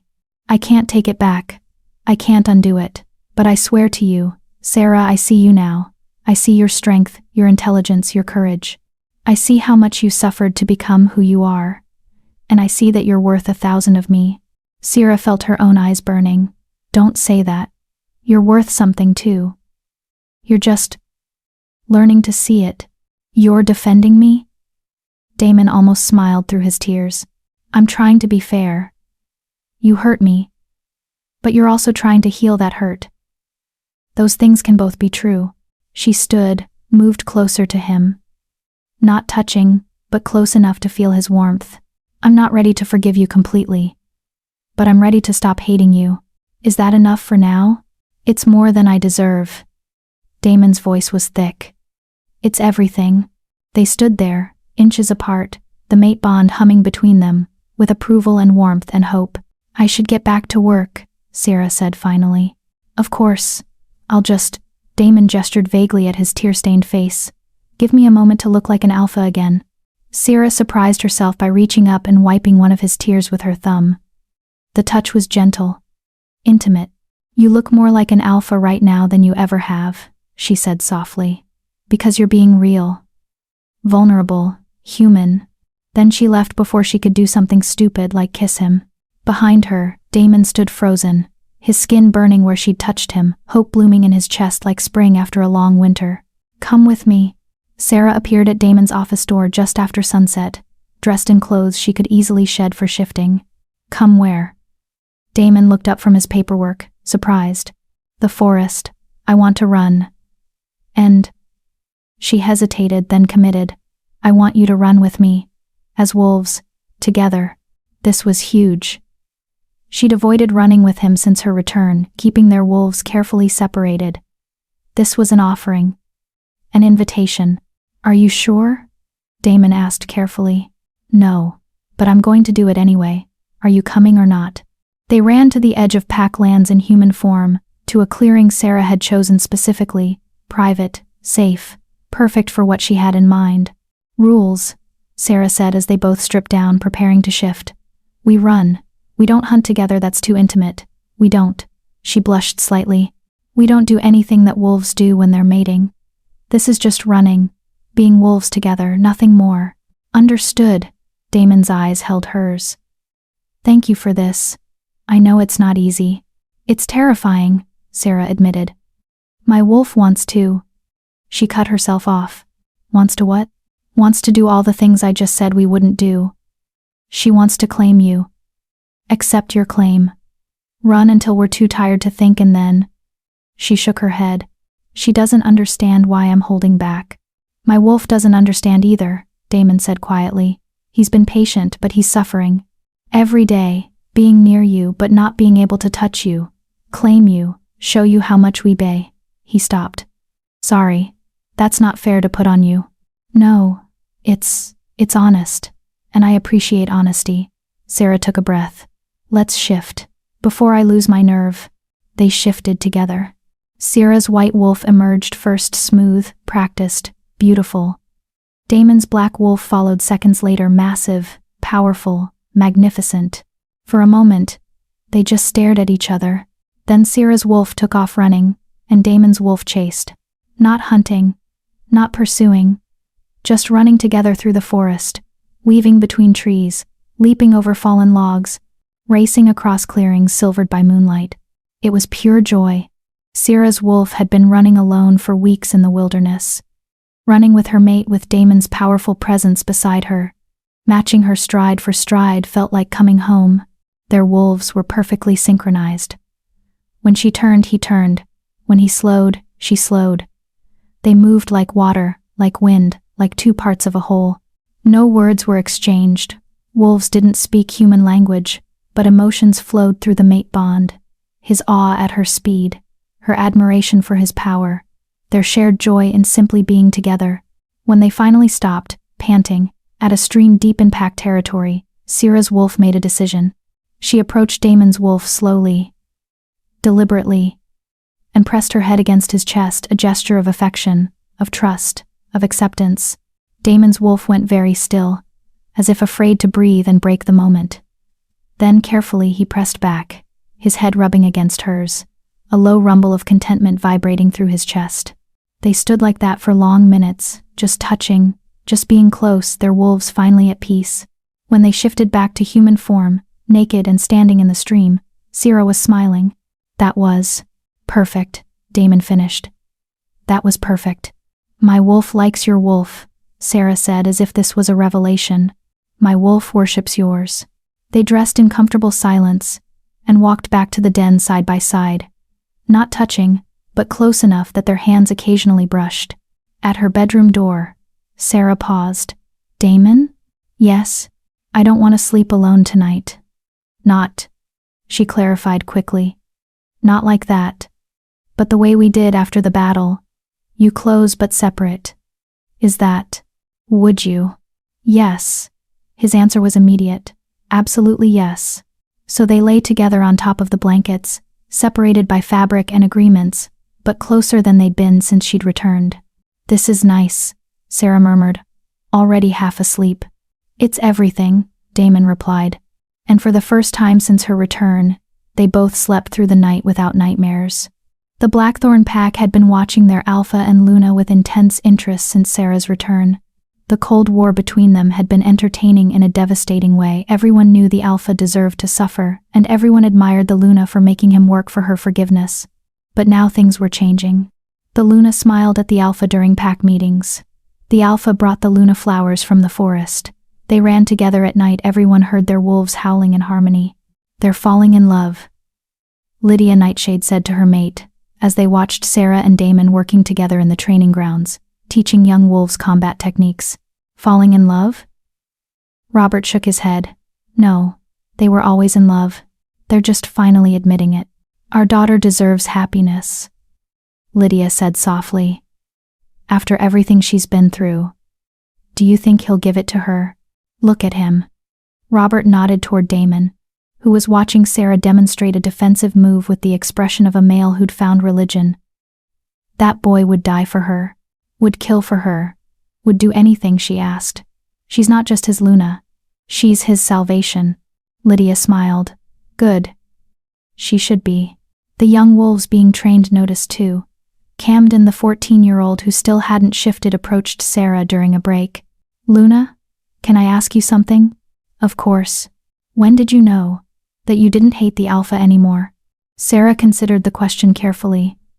I think I stopped hating him the first time I saw him cry. The first time I realized he was as broken by what he did as I was. Hate requires distance. Once I saw him as a person flawed, struggling, genuinely remorseful, I couldn't maintain the hate. But you're still careful with him, Camden observed. You don't hold his hand. You don't kiss him. My parents are always touching.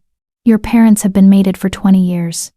Damon and I have been us for 7 weeks. Trust takes time to build, especially when it's been shattered. She smiled at the boy. But it is building, slowly. And that's okay. Do you love him? The question caught Sarah off guard. She glanced across the training ground to where Damon was laughing with Victor, his guard completely down, his smile genuine. "I'm starting to," she admitted. "And that terrifies me more than anything." That night, lying beside each other on the bed, still on top of the blankets, still maintaining boundaries, Damon asked the question he'd been afraid to voice. "Sarah, what are we doing here?" "What do you mean?" "This." He gestured between them. "We're mates. We're bonded by law and by the moon. But we're living like roommates, who occasionally comfort each other."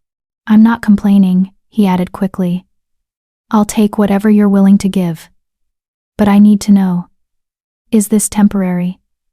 Are we building toward something? Or is this as close as you'll ever let me get?" Sarah was quiet for a long time. Then, "I don't know. That's honest, at least. I'm scared, Damon. I'm scared of letting myself love you and then having you hurt me again. I'm scared of giving you my trust and my body, and my claiming bite, and then discovering you haven't really changed. I'm scared." Her voice broke. "I'm scared that I'm falling for the male you're pretending to be, not the male you actually are." Damon rolled onto his side to face her, though he kept his hands to himself. "I'm not pretending. This is who I am, or who I'm trying to be. The male I was at that ceremony, cruel, thoughtless, arrogant, that was the pretend version. That was me performing for the pack. Then show me more of this version. The real version. The uncertain, emotional, vulnerable version. What do you want to know?" "Everything." Sarah turned to face him too. "Tell me about your childhood, your fears, your dreams. Show me who Damon Blackthorne is when he's not being the alpha king." So he did. He told her about losing his mother when he was 12. She died defending the pack from rogues. He told her about the pressure of being groomed for alpha from birth, never allowed to be weak or uncertain or afraid. He told her about the loneliness of leadership, how every decision carried the weight of 300 lives. "I built walls," Damon admitted, "made myself cold, calculated, because that's what alphas are supposed to be, and somewhere along the way, I forgot how to be anything else." "What changed?" Sarah asked softly. You came back powerful and fierce and absolutely certain of your worth, and you made me see how small I'd been, how I'd mistaken cruelty for strength, how I'd been performing instead of leading." He reached out slowly, giving her time to refuse, and took her hand. She didn't pull away. "I'm not perfect, Sarah. I'm still learning. I'm still going to make mistakes. But I swear to you I will never be deliberately cruel again. I will never mock someone for being different. And I will never, ever take you for granted." "I believe you," Sarah said, and realized it was true. "You do?" "Yes. Because you've proven it. Over and over. Through actions. Not just words." She squeezed his hand. "I'm ready, Damon." His heart skipped. Ready for what? To try. Really try. To see if we can be more than just mates by law. To see if we can be partners. Lovers. Everything that mates are supposed to be. "Are you sure?" "No, but I'm doing it anyway. Because my wolf is sure, and I trust her more than I trust my fear." Damon brought her hand to his lips, kissed her knuckles gently. "Then we'll go slow. As slow as you need. I'll follow your lead." "Actually," Sarah said, her voice taking on a different tone, something deeper, more certain. "I don't think I want slow anymore." She closed the distance between them, still on top of the blankets, but pressed against his side. "I think I want to stop being afraid. Stop holding back. Stop punishing us both for something you've already paid for." "Sarah." She kissed him. It was soft at first, tentative, as if she was still testing whether this was safe. Damon remained perfectly still, letting her control everything, not pushing. But then Sarah deepened the kiss, and something broke open between them. 7 weeks of tension, of denial, of desperate wanting finally finding release. Damon's hands came up to cup her face, gentle but possessive. Sarah's fingers tangled in his hair, pulling him closer. The mate bond sang with approval, flooding them both with warmth and rightness and home. When they finally broke apart, both breathing hard, Sarah whispered, "Take me under the blankets." "Are you?" "I'm sure. I want to be close to you. Really close. No more barriers." They moved under the blankets together, and Sarah curled into Damon's chest, his arms around her, their bodies finally allowed to touch without restriction. This doesn't mean, Sarah started. I know, this is just holding, just closeness. Nothing more until you're ready. Thank you. Thank you for giving me this chance, for letting me hold you, his voice cracked, for not giving up on me. You didn't give up on earning me back, Sarah pointed out. It seemed only fair to meet you halfway. They fell asleep tangled together, the mate bond humming with contentment, both wolves finally at peace. In his dreams, Damon saw a future. Sarah smiling at him without reservation, carrying his children, ruling the pack beside him as his equal in all things. In her dreams, Sarah saw the same future. And for the first time, she didn't wake up afraid. Chapter 8, The Claiming. Sarah woke wrapped in Damon's arms, their bodies fitted together like puzzle pieces that had finally found their match. For a moment, she just breathed.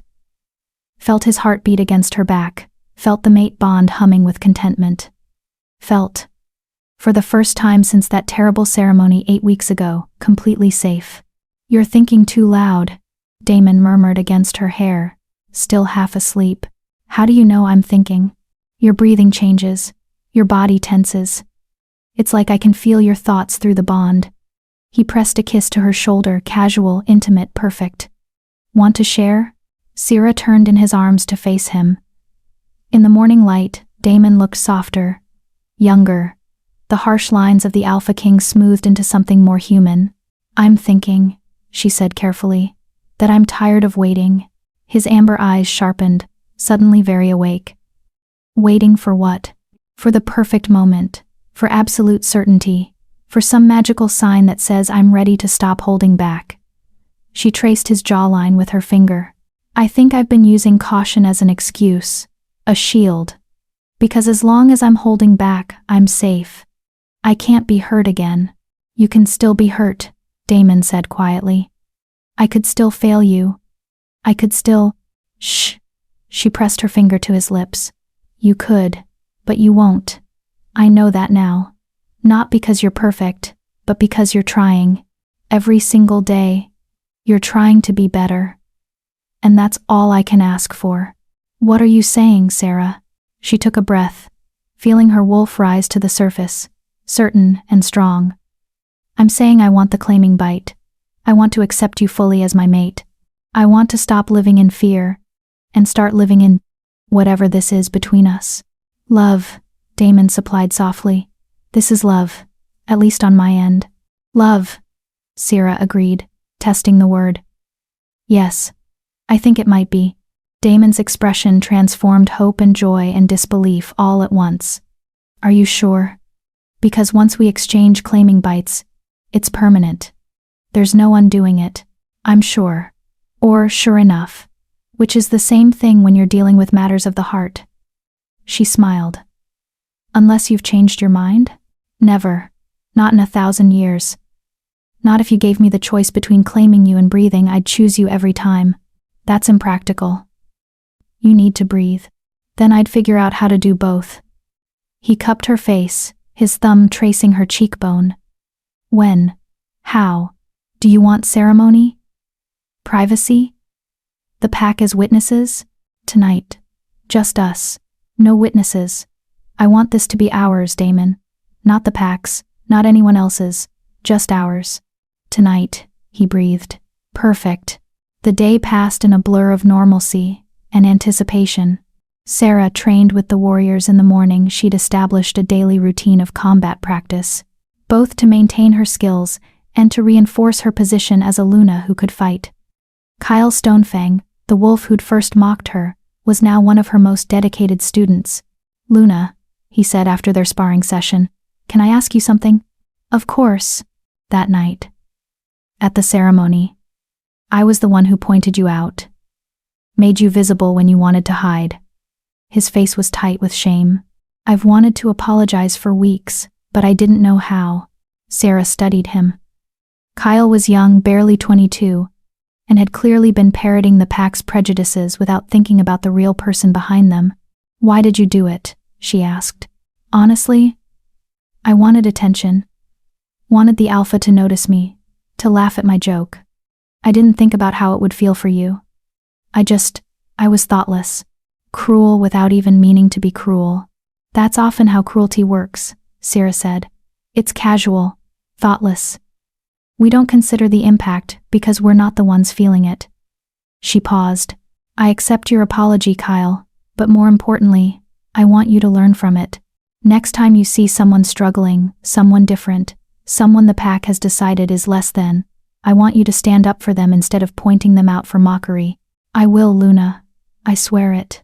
After training, Sarah helped her mother in the pack kitchen, something she'd started doing weekly, reconnecting with family and with the domestic life she'd missed during her wilderness months.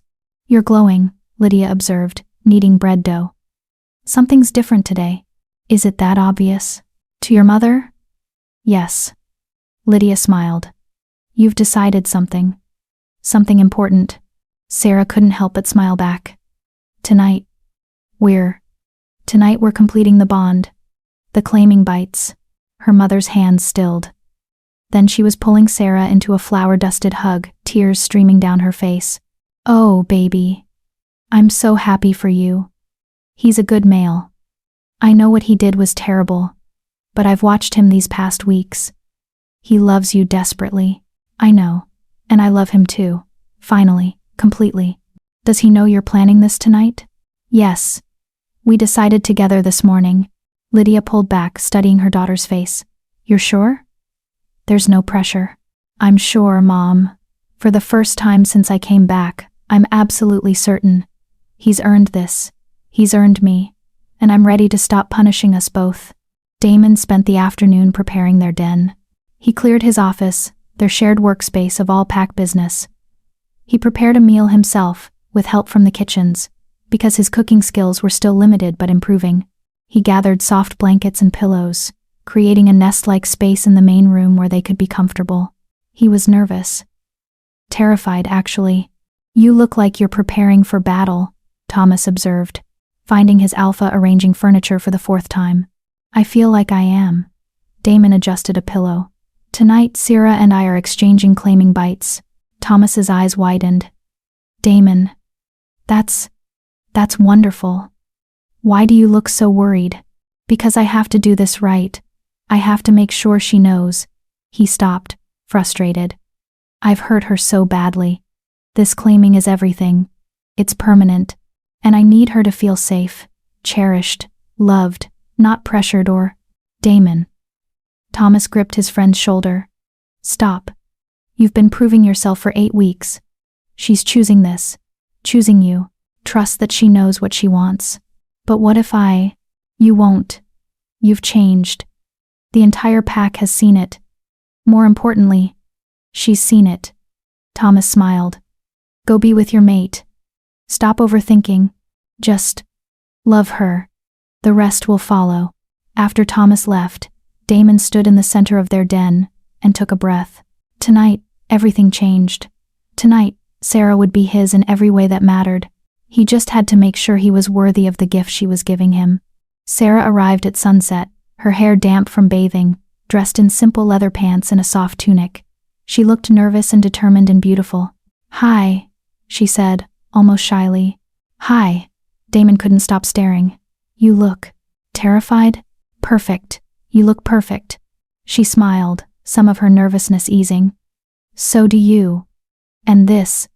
She gestured at the prepared space. The food. The care he'd taken. This is wonderful. They ate together, talking about mundane things, pack business, training schedules. Camden finally feeling stirrings of his wolf. Safe topics. Comfortable. But underneath, the anticipation built. The mate bond hummed with awareness, knowing what was coming. Finally, plates cleared and excuses exhausted, they faced each other. I'm nervous, Sarah admitted. So am I. Why? You've done this before. Had partners. Lovers. She'd learned this about him during their late-night conversations. Never a mate. Never someone who actually mattered. Never. He cupped her face. Never you. Sarah leaned into his touch. Tell me what happens. The claiming bite. What does it feel like? Pain at first. Sharp pain, then, Damon searched for words, then euphoria. The bond completes. You feel everything your mate feels. Their pleasure becomes yours. Their emotions bleed into yours. You become two souls sharing one space. That sounds overwhelming. It is. But in the best way. His thumb traced her lower lip. Are you sure, Sarah? We can wait. We can. She kissed him, cutting off his worried rambling. When she pulled back, her gold eyes were certain. I'm sure. Show me. Teach me. Make me yours.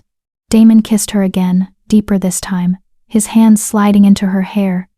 Sarah responded with equal hunger. 8 weeks of denial finally given permission to surface. They moved together toward the nest of blankets and pillows Damon had prepared. Sarah's hands found the hem of his shirt, pulled it up and over his head. He helped her remove her tunic, his breath catching at the sight of her. You're beautiful, he whispered. I should have told you that night. At the ceremony. Should have seen. Shh. Sarah pressed her finger to his lips again. That night is over. This is our night. Don't bring ghosts into it. She was right. He kissed her again, letting the past fade, focusing only on now. Their remaining clothes came off slowly, reverently. When they were both naked, Sarah pushed Damon down onto the blankets and straddled him, taking control. I need. She paused, vulnerable. I need to lead this, to choose every moment, to know I'm in control. Whatever you need, Damon said immediately. This is yours to command. I'm yours to command. Sarah smiled, fierce and tender at once. Then she kissed her way down his throat, his chest, marking him with lips and tongue and the occasional scrape of teeth. Damon's hands found her hips, steadying her, but he didn't guide, didn't push, just held on and let her explore. You're shaking, Sarah observed. I'm trying very hard to maintain control. To let you lead. To not. He groaned, as she did something particularly devastating with her tongue. You're not making it easy. Good. She rose up, positioning herself above him. I want you desperate. I want you shaking. I want you to feel a fraction of what you've made me feel these past weeks. She sank down onto him, taking him inside her body, and they both gasped at the sensation. Sarah, don't move, just feel. Let me. She began to move, setting a rhythm that drove them both toward madness. Damon's grip on her hips tightened, his wolf howling beneath his skin, demanding to claim, to mark, to possess. But he held back. Let her lead. Let her take what she needed. When Sarah threw her head back, lost in sensation, Damon thought he'd never seen anything more magnificent. This was his mate. Powerful. Certain. Choosing him. Damon. Her voice was strained. I'm close. Let go, he urged. I've got you. Let go. She did, crying out his name, her body clenching around his. The sensation pushed Damon over the edge too, and they came together, pleasure crashing through them both like a wave.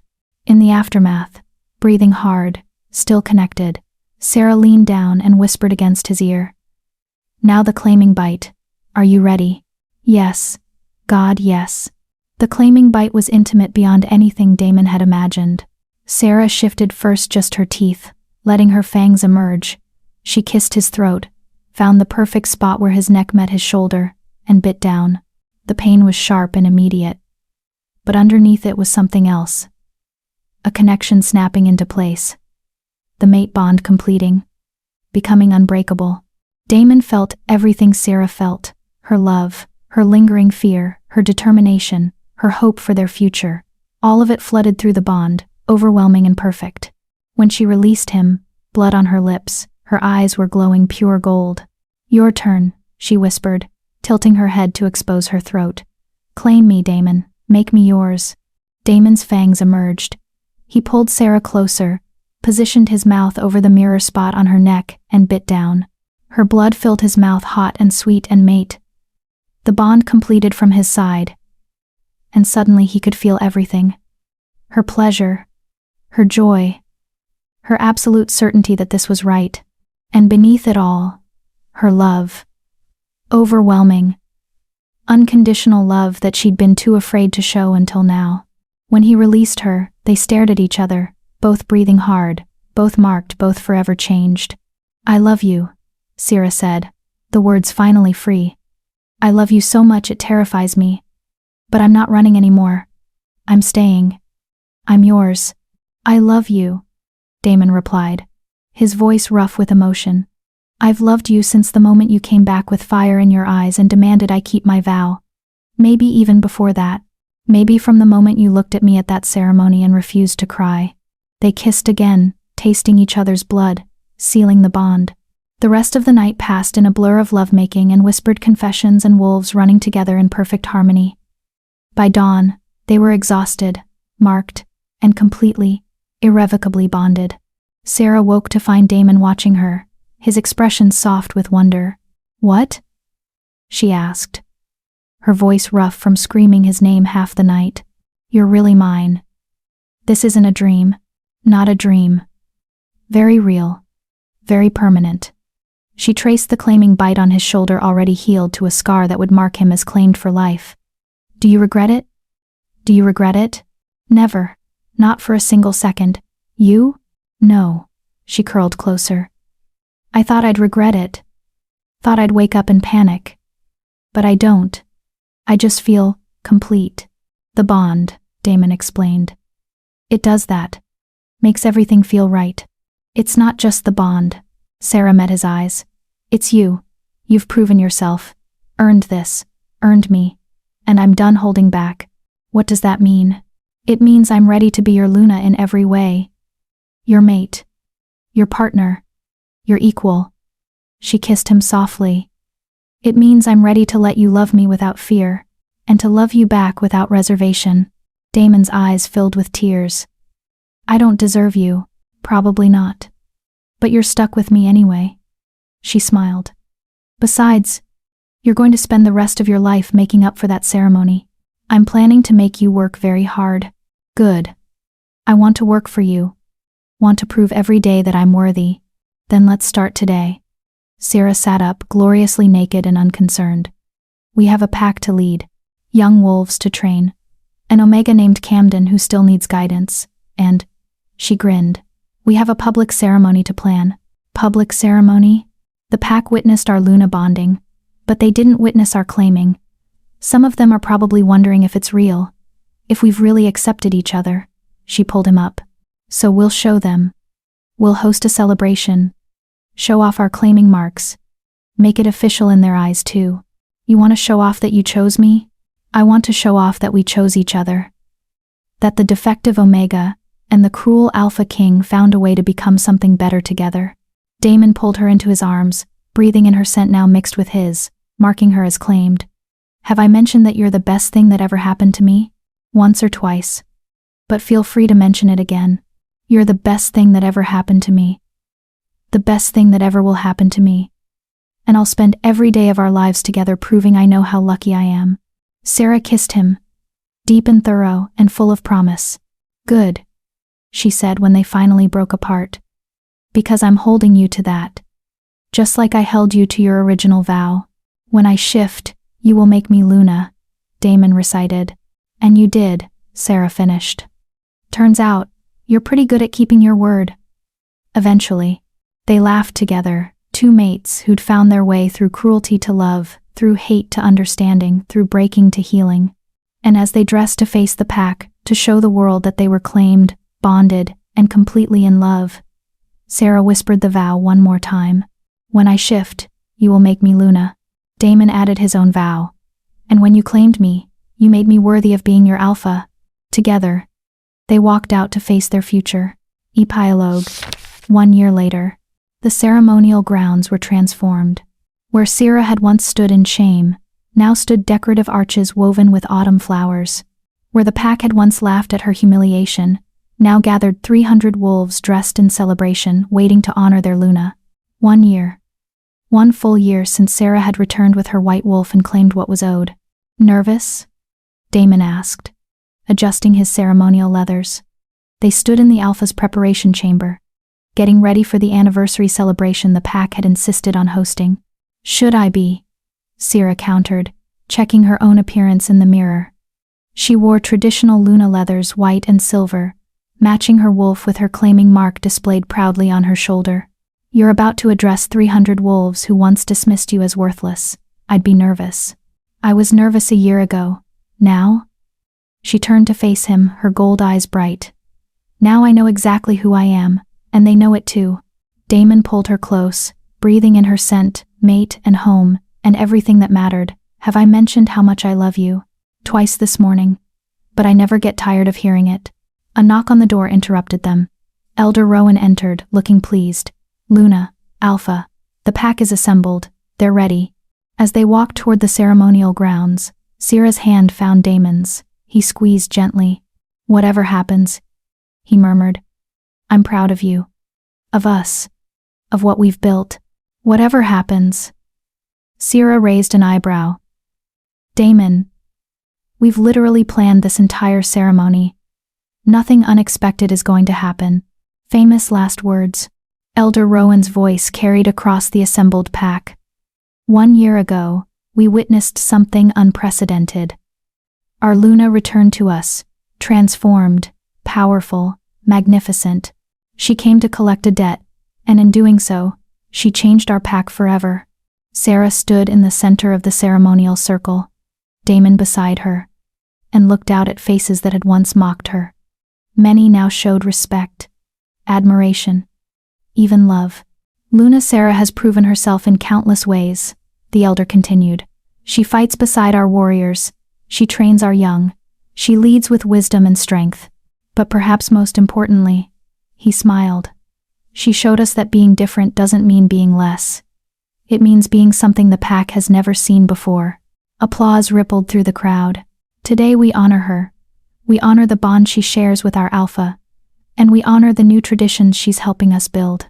The ceremony proceeded with speeches from pack members. Victor, the senior warrior, spoke about Sarah's combat skills and her patience in training. Her mother spoke about her daughter's strength and resilience. Even Kyle Stonefang, the wolf who'd first mocked her, stood to speak. Luna Sarah, Kyle said, his voice carrying clearly. I was the one who pointed you out that night. Made you visible when you wanted to hide. I've apologized privately, but I want to apologize publicly too. I was thoughtless, cruel, and I'm sorry. Sierra nodded, acknowledging him. Apology accepted, Kyle. Again. You can stop apologizing now. Laughter from the pack, warm, inclusive laughter. Nothing like the mockery of a year ago. Then came the moment Sarah had been planning for weeks. If I may, she said, stepping forward. I have something I'd like to share with the pack. The crowd quieted, curious. A year ago, I stood in this circle and heard the Alpha King make a vow he thought was meaningless. If you shift into your wolf, I'll make you Luna. He laughed. You laughed. And I. She paused. I made my own vow, that when I shifted, I would come back and collect. Not just the title, not just the position, but recognition, respect. My rightful place. She looked at Damon, her expression softening. What I didn't expect was to fall in love. To find a mate who would work every single day to prove he was worthy of a second chance. To build something real with the male who once hurt me most. Damon's eyes were suspiciously bright. So today, Sierra continued, I want to make a new vow, not one born from anger or revenge, but one born from hope. She turned to face the young wolves gathered at the front, Camden and others who had struggled with their shifts, who had felt less than, who had needed someone to show them a different path. I vow that no wolf in this pack will ever be called defective again. That late bloomers will be celebrated, not shamed. That omegas will be recognized for the ancient power they carry, not dismissed as weak. Her voice strengthened. I vow to protect the different ones. The struggling ones. The ones who don't fit the mold, because those are often the ones who become extraordinary. The pack erupted in howls of approval. Camden pushed forward from the crowd, tears streaming down his face. Luna, I have to tell you something. What is it, Camden? The 14-year-old boy took a shaky breath. Last night, I shifted. For the first time, my wolf finally came. Sarah's face broke into the brightest smile. Camden, that's wonderful. Why didn't you tell me?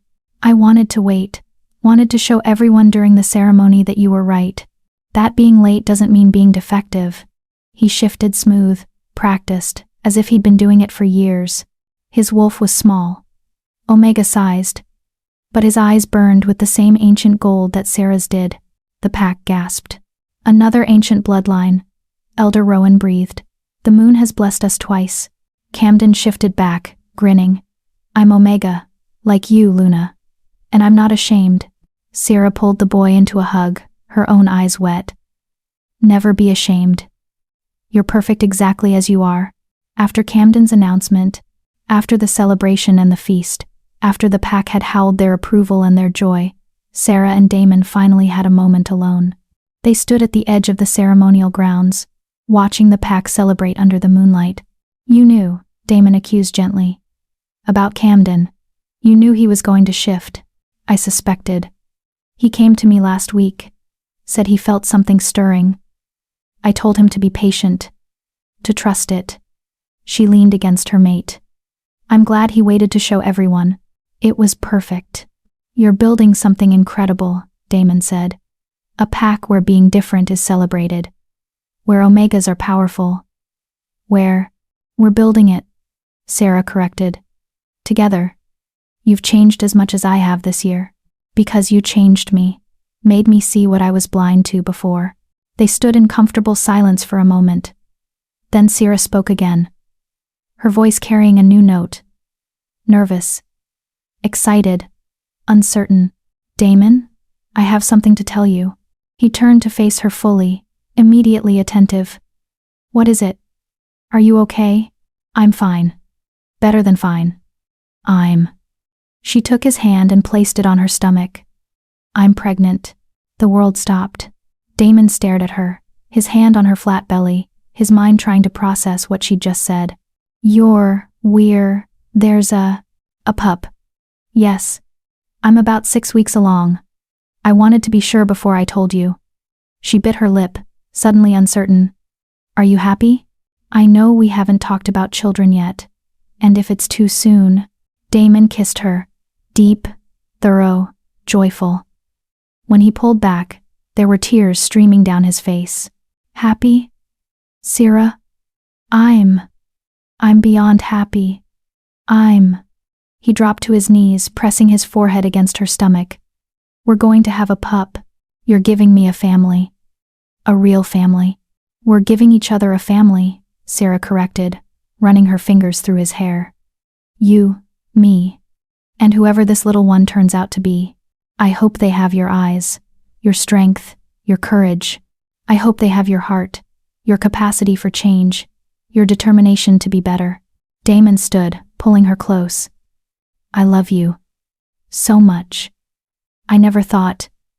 After what I did, I never thought I'd deserve this. A mate who loves me. A pup on the way. A pack that's thriving. It's more than I ever dreamed. You earned it, Sarah said firmly. Every bit of it. Through hard work and honest change and refusing to give up even when I made it difficult. You should have made it difficult. I deserved worse than I got. Maybe. But that's the past. This. She placed her hand over his on her stomach. This is our future. And it's going to be beautiful. The next morning, Sarah found herself back in the clearing where she'd first fully shifted. It had been over a year. But she felt drawn to return. To remember. Damon had followed, he always did, her protective mate, but he kept his distance, letting her have this moment. Sarah stood where she'd stood that night. Where she'd broken and reformed. Where she'd become Alara, become whole. Become more than she'd ever imagined. I was so scared, she said aloud. That night, I thought I might die. Thought the transformation would kill me or drive me mad. But I did it anyway because the alternative, staying broken, staying defective, was worse than death. Damon moved closer. You were brave. You've always been brave. I was desperate. She turned to face him. But desperation turned into determination. And determination turned into power. And power turned into... She gestured between them. This? Us. Everything we've built. Do you ever regret it? Coming back? Claiming the vow? You could have shifted and never returned. Could have found another pack, built a new life. One where no one knew you'd been mocked. Never. Not once. Sarah was certain. Because coming back wasn't just about collecting a debt. It was about proving to myself more than anyone that I was worth something. That I could transform pain into power. That the girl everyone dismissed could become the Luna everyone respects. You're more than respected, you're loved. By you, by me, by the pack, by every wolf who's seen what you've accomplished. He pulled her close. You came back to collect a vow. You ended up collecting an entire pack's devotion. Sarah laughed. That wasn't the plan. Plans change. Especially when you're dealing with a defective Omega who becomes an extraordinary Luna. I was never defective. I know. I'm sorry I ever thought you were. I'm sorry I said it. I'm Damon. She pressed her finger to his lips, a gesture that had become familiar, intimate. I know. And I forgive you. Completely. Finally. Let it go. He kissed her finger, then her palm, then pulled her hand to his heart. I'll spend the rest of our lives proving I'm worthy of that forgiveness. I know you will. That's why I gave it. They shifted together, smooth, practiced, perfect. Her white wolf and his black wolf ran through the forest where she'd trained alone. But now she wasn't alone. Would never be alone again. When they returned to the clearing, shifting back to human form, Sarah spoke the words that had once been a vow of revenge but had become something else entirely. When I shift, you will make me Luna, she whispered. Damon smiled, adding his own words. And when you claimed me, you made me whole. 1 week later, Camden found Sarah in the Pack Library, her favorite retreat, studying ancient texts about Omega bloodlines and pregnancy. Luna? Can I ask you something? Always. The boy sat across from her, his expression serious for one so young. When you were in the wilderness, training, suffering, were you ever tempted to give up? Sarah considered the question carefully. Every day, especially in the beginning. The pain was unbearable. The loneliness was crushing. And there were moments when I thought dying would be easier than continuing. What stopped you? Anger at first. I was so angry at the Alpha for mocking me. At the Pack for laughing. At myself for being weak enough to let their words hurt me. She closed her book.